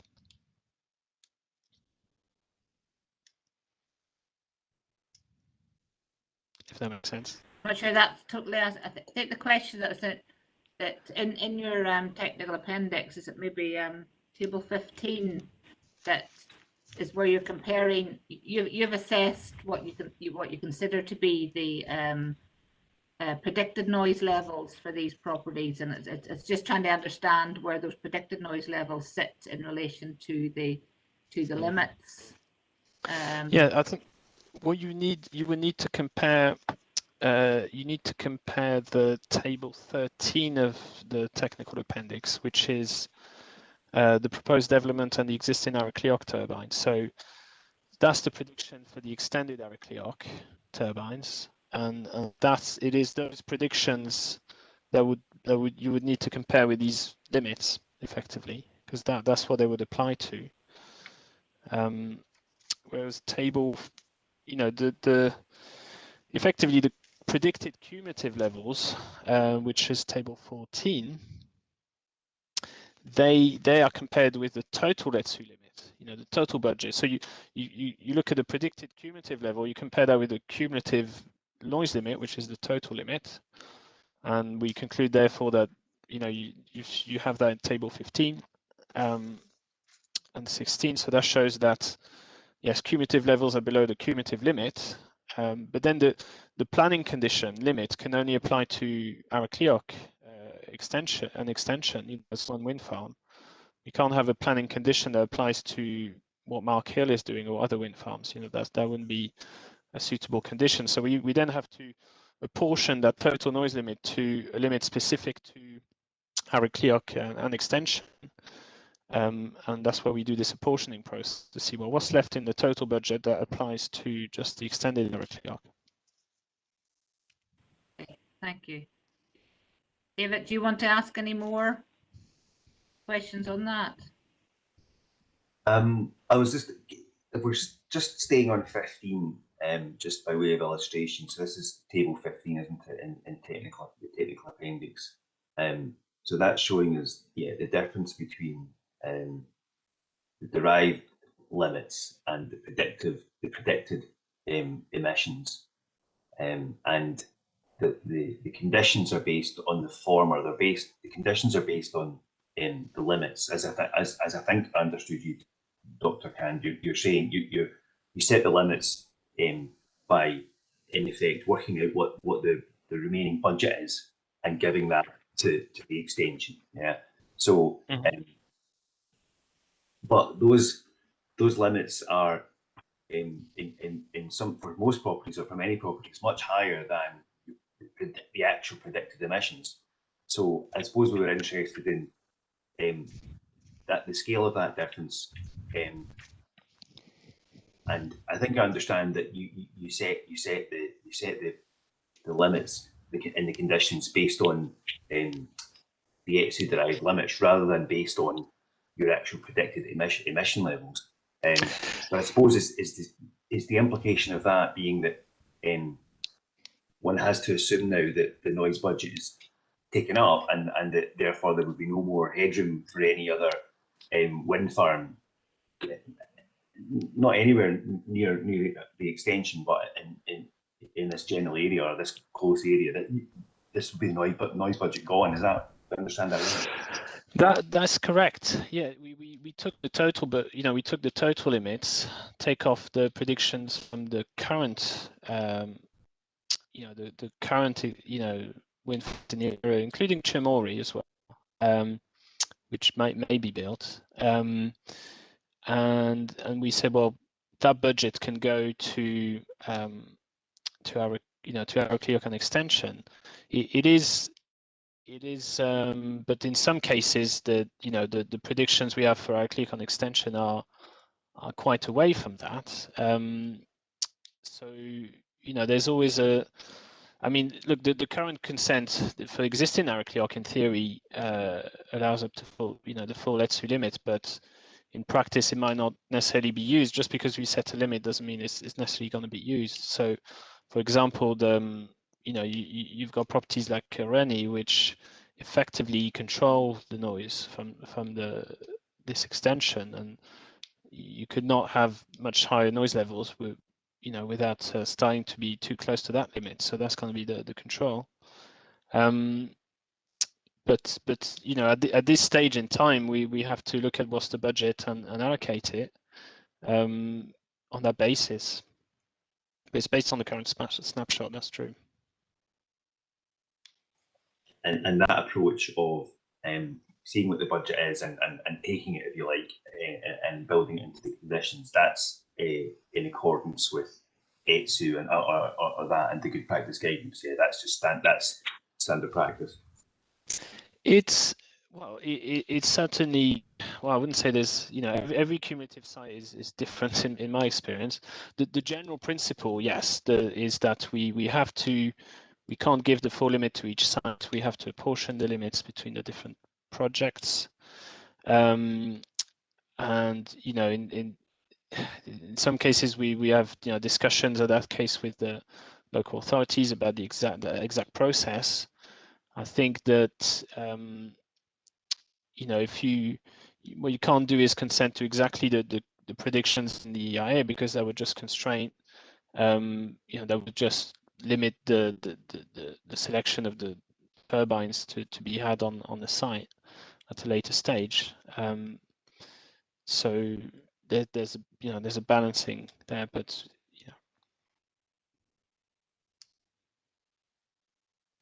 Okay, I think that's fair. I'm just going to check my notes to see if there's anything else I was going to follow up on that, but I think that's all. Just bear with me a second.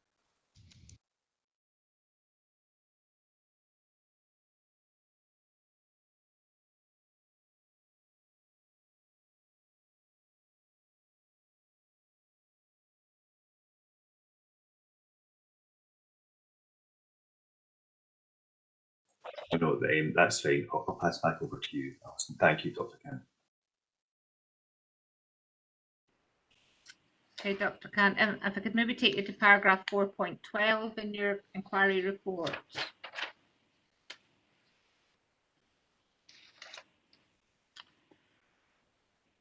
And in it that you're saying that Ms. Crosthwaite cites the theories of Professor Alves Pereira, but these have been widely discredited.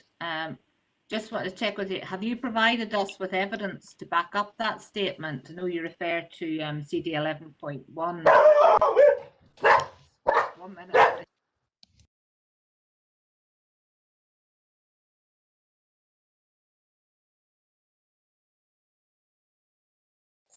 It sounds like my colleague's dog might have a view on that question. He seemed excited by it. If we just give it a moment, please.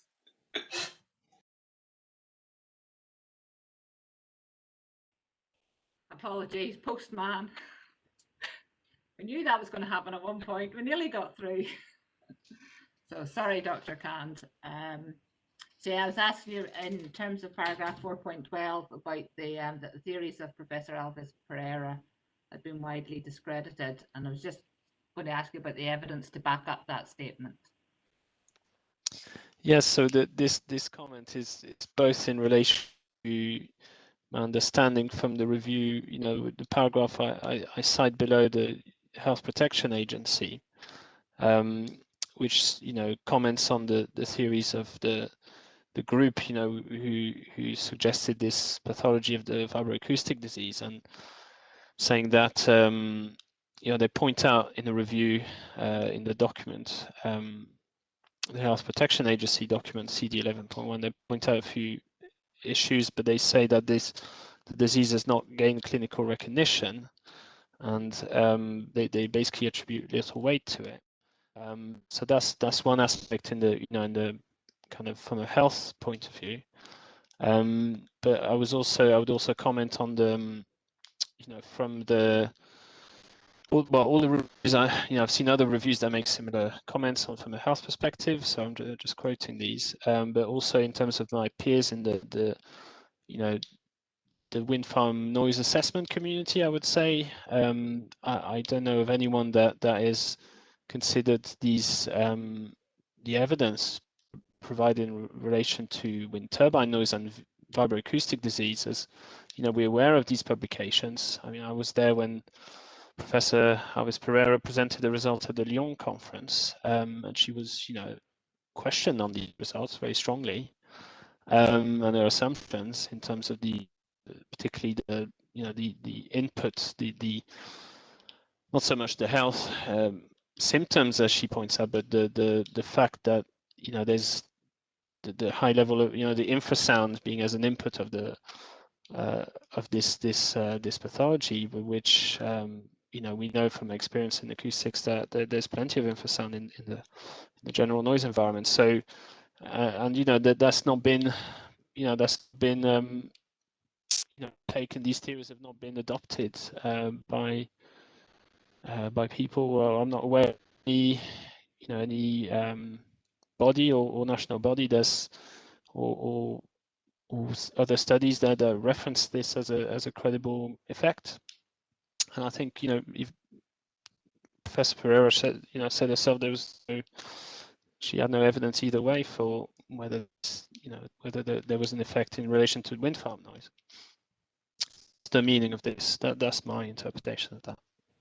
Okay, but in terms of the evidence, we should really just look at 11.1. That's the okay. Thank you. Last question. Can I take you to a technical appendix 13.1, which is your CD 1.5, and it's the last paragraph, 5.7.2. Interested in Plus, I'll also want to refer to Annex A, but you probably don't need to go there.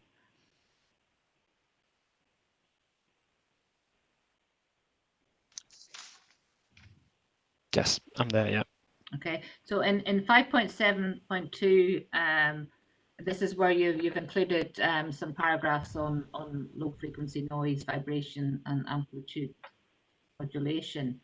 5.7.2, you refer to recently published research on the subject of wind turbine blade swish amplitude modulation and a proposal for a penalty type approach for instances of increased amplitude modulation. And then I noted that in paragraph A96 of Annex A, you state that the Scottish Government is currently reviewing this report in the context of the Scottish planning system. Just wondered, do you know what the current position is on that review? Yes. So again, I can't speak for the Scottish Government, but as far as I know, that is still ongoing. Unfortunately,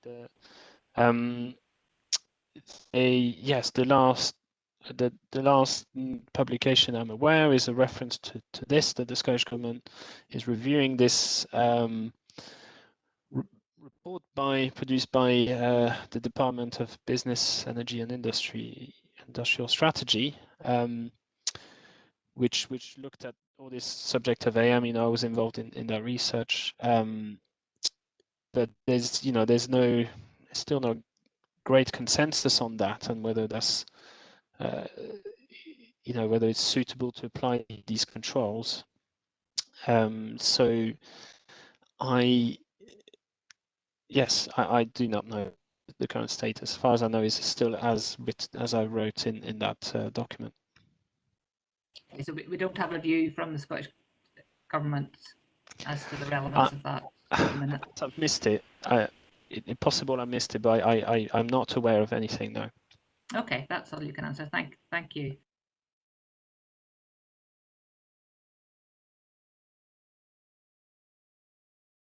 All right, we don't have any further questions, so thank you for answering those. Mr. Thompson, would you like a break before you go to re-examination? No, I'm happy to go ahead. I've only got a couple of very brief questions.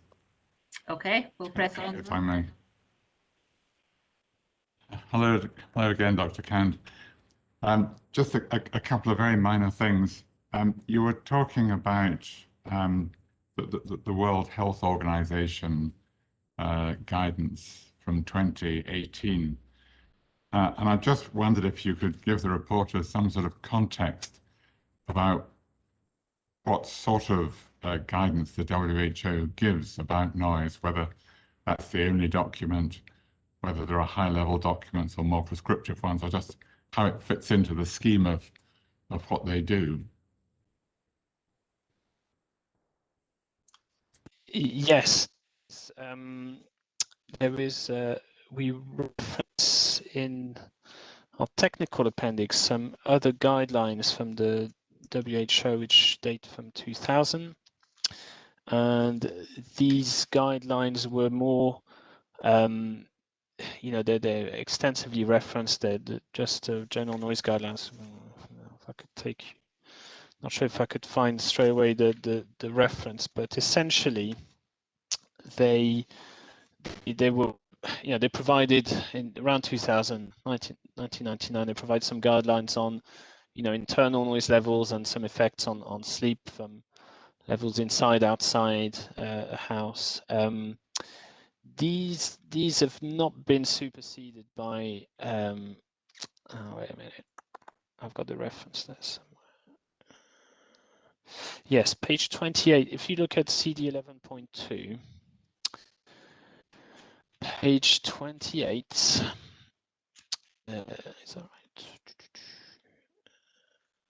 Yes.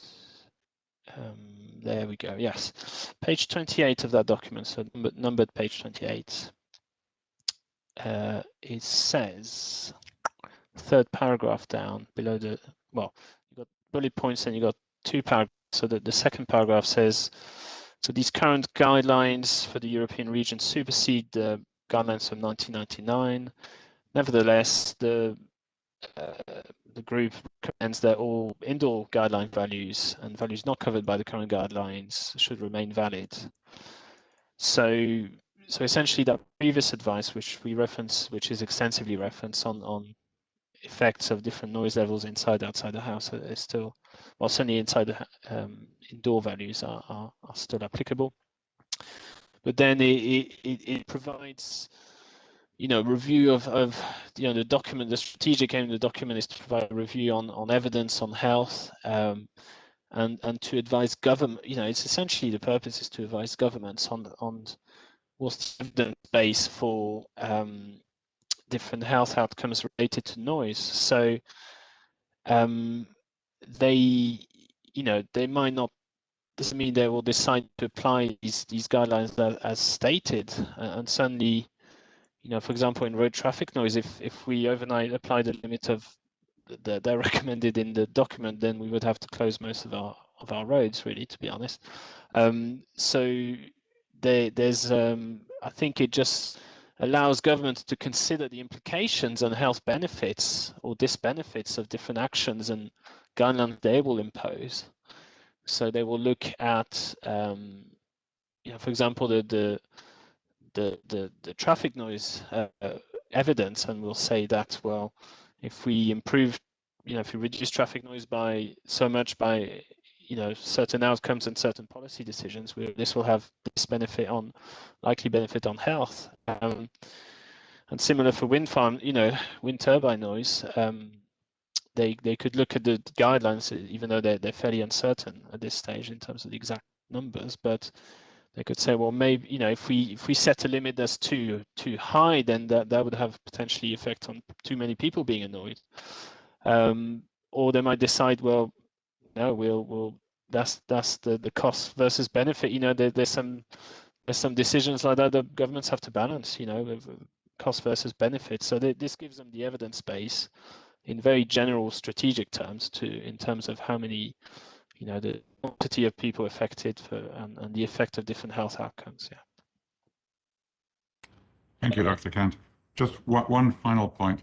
You were asked about the noise survey that was conducted at Mrs. Spencer's house between 2017 and 2018, and you took Mr. Grosvenor to the methodology statement, which was, I think, 11.5.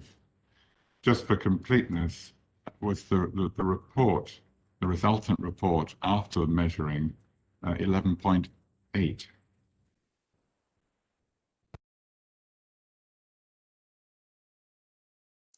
I'll unmute. I don't think we actually looked at 11.5. But I can explain. This is the protocol. So we had a protocol for, before we, was it before the measurement? Yes, before the measurement. Well, just before the measurement started, we meaning Hawley, discussed the protocol for the measurements would follow with the council and their consultants, ACON, to agree the parameters of the measurements and what we would do. So that's CD 11.5. There's another one, so that's CD 11.6, which is a compliance protocol for similar, but looking not just at Arecleoch, looking at Arecleoch wind farm and Mark Hill. And then we then undertook the measurements and the assessment using the measured data, and that resulted in the compliance assessment report, which is CD 11.8. So that's the process. And 11.8 contains the details of what was done and the analysis and the conclusions. That's correct, yeah. Thank you very much, Dr. Kant. Thank you very much, Madam. I have no further questions. Thank you, Mr. Thompson. That's you finished your evidence, Dr. Kant. Thank you very much for that. So before we finish, we need to discuss the implications and the options in relation to Dr. Yelland. I'll ask both parties for their views. I mean, we consider that there's two options: either we just don't have Dr. Yelland undertaking his cross-examination, or we reconvene the inquiry at a later date for that to take place. Happy to take, if there's other suggestions, happy for you to put them forward, but maybe go to you first, Mr. Thompson, as to what you think is the appropriate way forward. I'm perfectly content that he's given his evidence in chief. I would have thought that it was probably not worth reconvening the inquiry for his cross-examination. We don't know when that might be.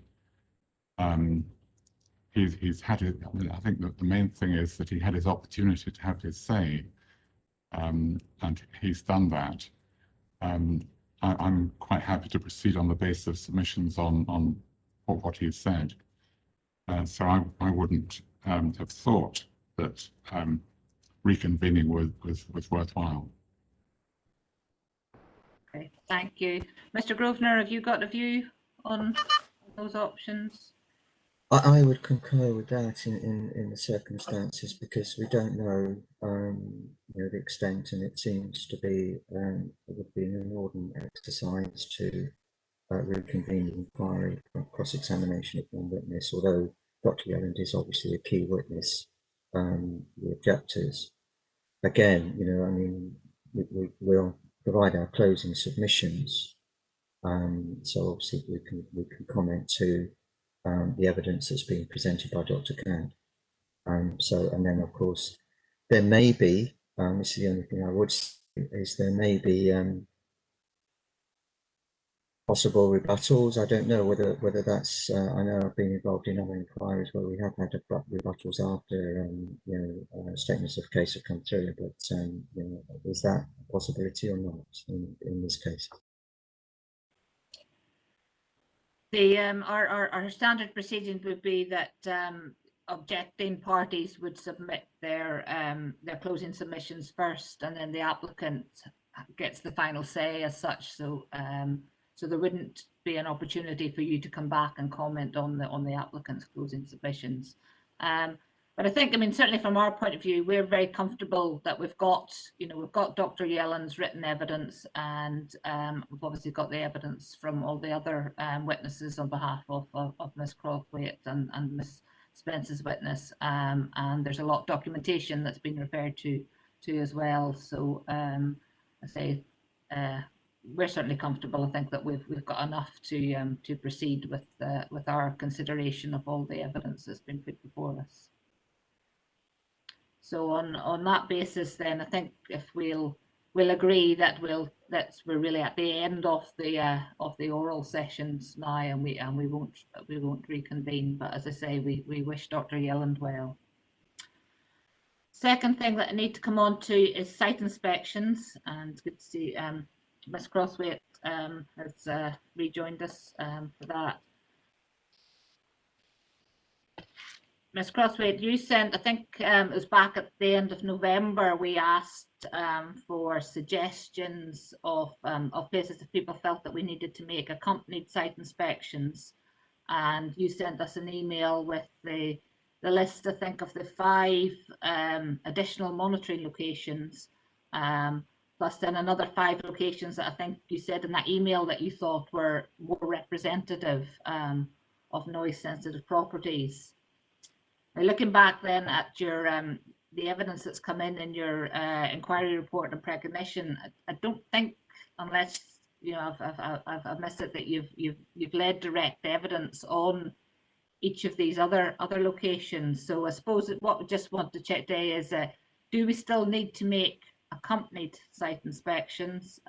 David and I can go and see all of these on our own. Some of them, like Dockroyal and Kilrenzy, we definitely want to go to as part of not just noise monitoring, but specifically in relation to noise monitoring.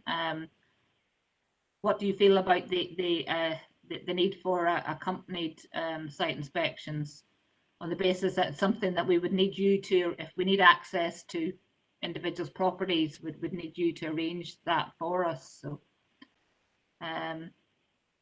you want to come in on that? Yes, I think it would be quite important to revisit the ones that have been brought into the evidence. Maybe the reporters might want to visit some of the others that haven't been specifically brought into the evidence from the comments in my letter. But I certainly think that it would be worth going to White Cairn and to Queensland Caravan Park and to the other property. I can't think of its name offhand. I think of Garland Terrace, I think was the other. Is it for Garland Terrace? I think was the other one that you specifically referred to in the. No, I don't think that one is particularly necessary. The other one that I feel is probably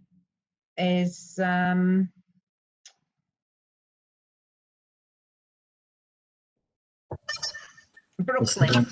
Brooklyn. I think that Brooklyn and obviously Dock Royal.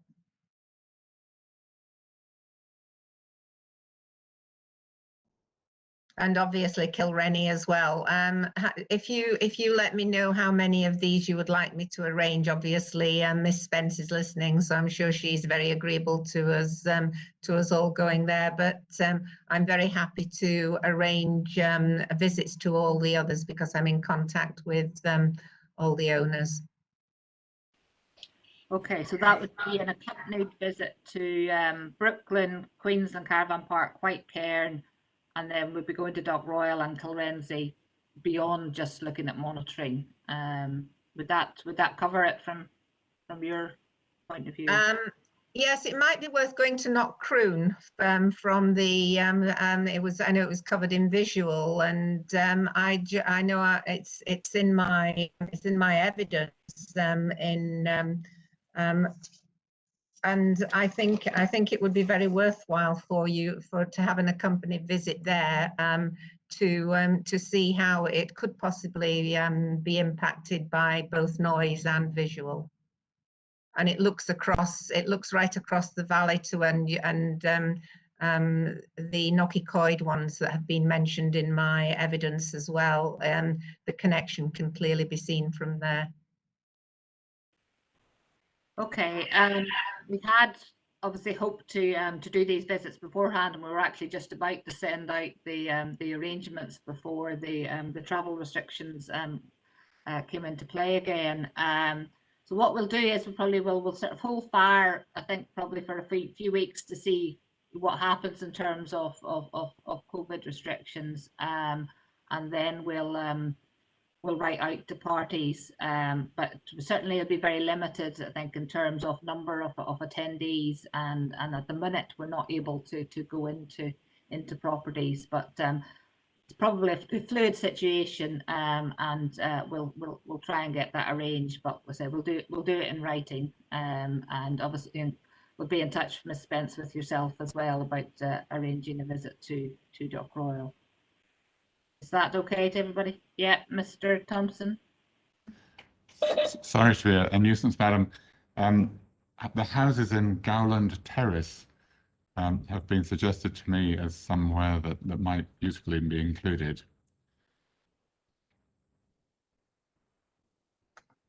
I'm very happy with that. Yes, I'm obliged. That's Thank you, fine. madam.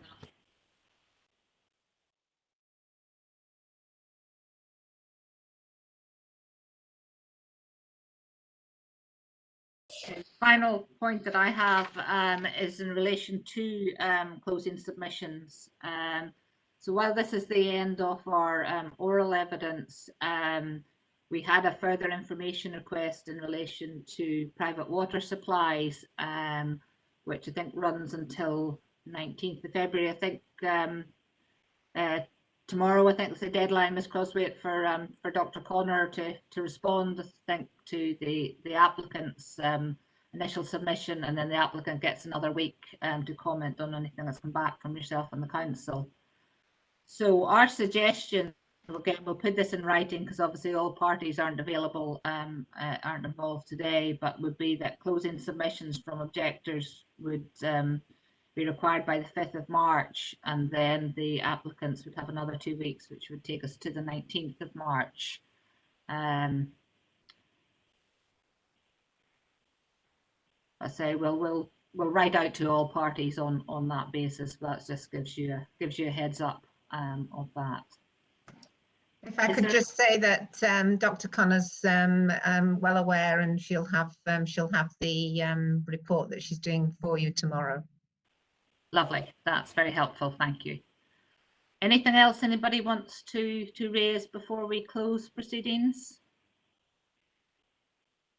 If not, I just say thank you very much, and take care, and we'll be in touch. But thank you all for your participation and your patience in dealing with virtual proceedings. We've made it through.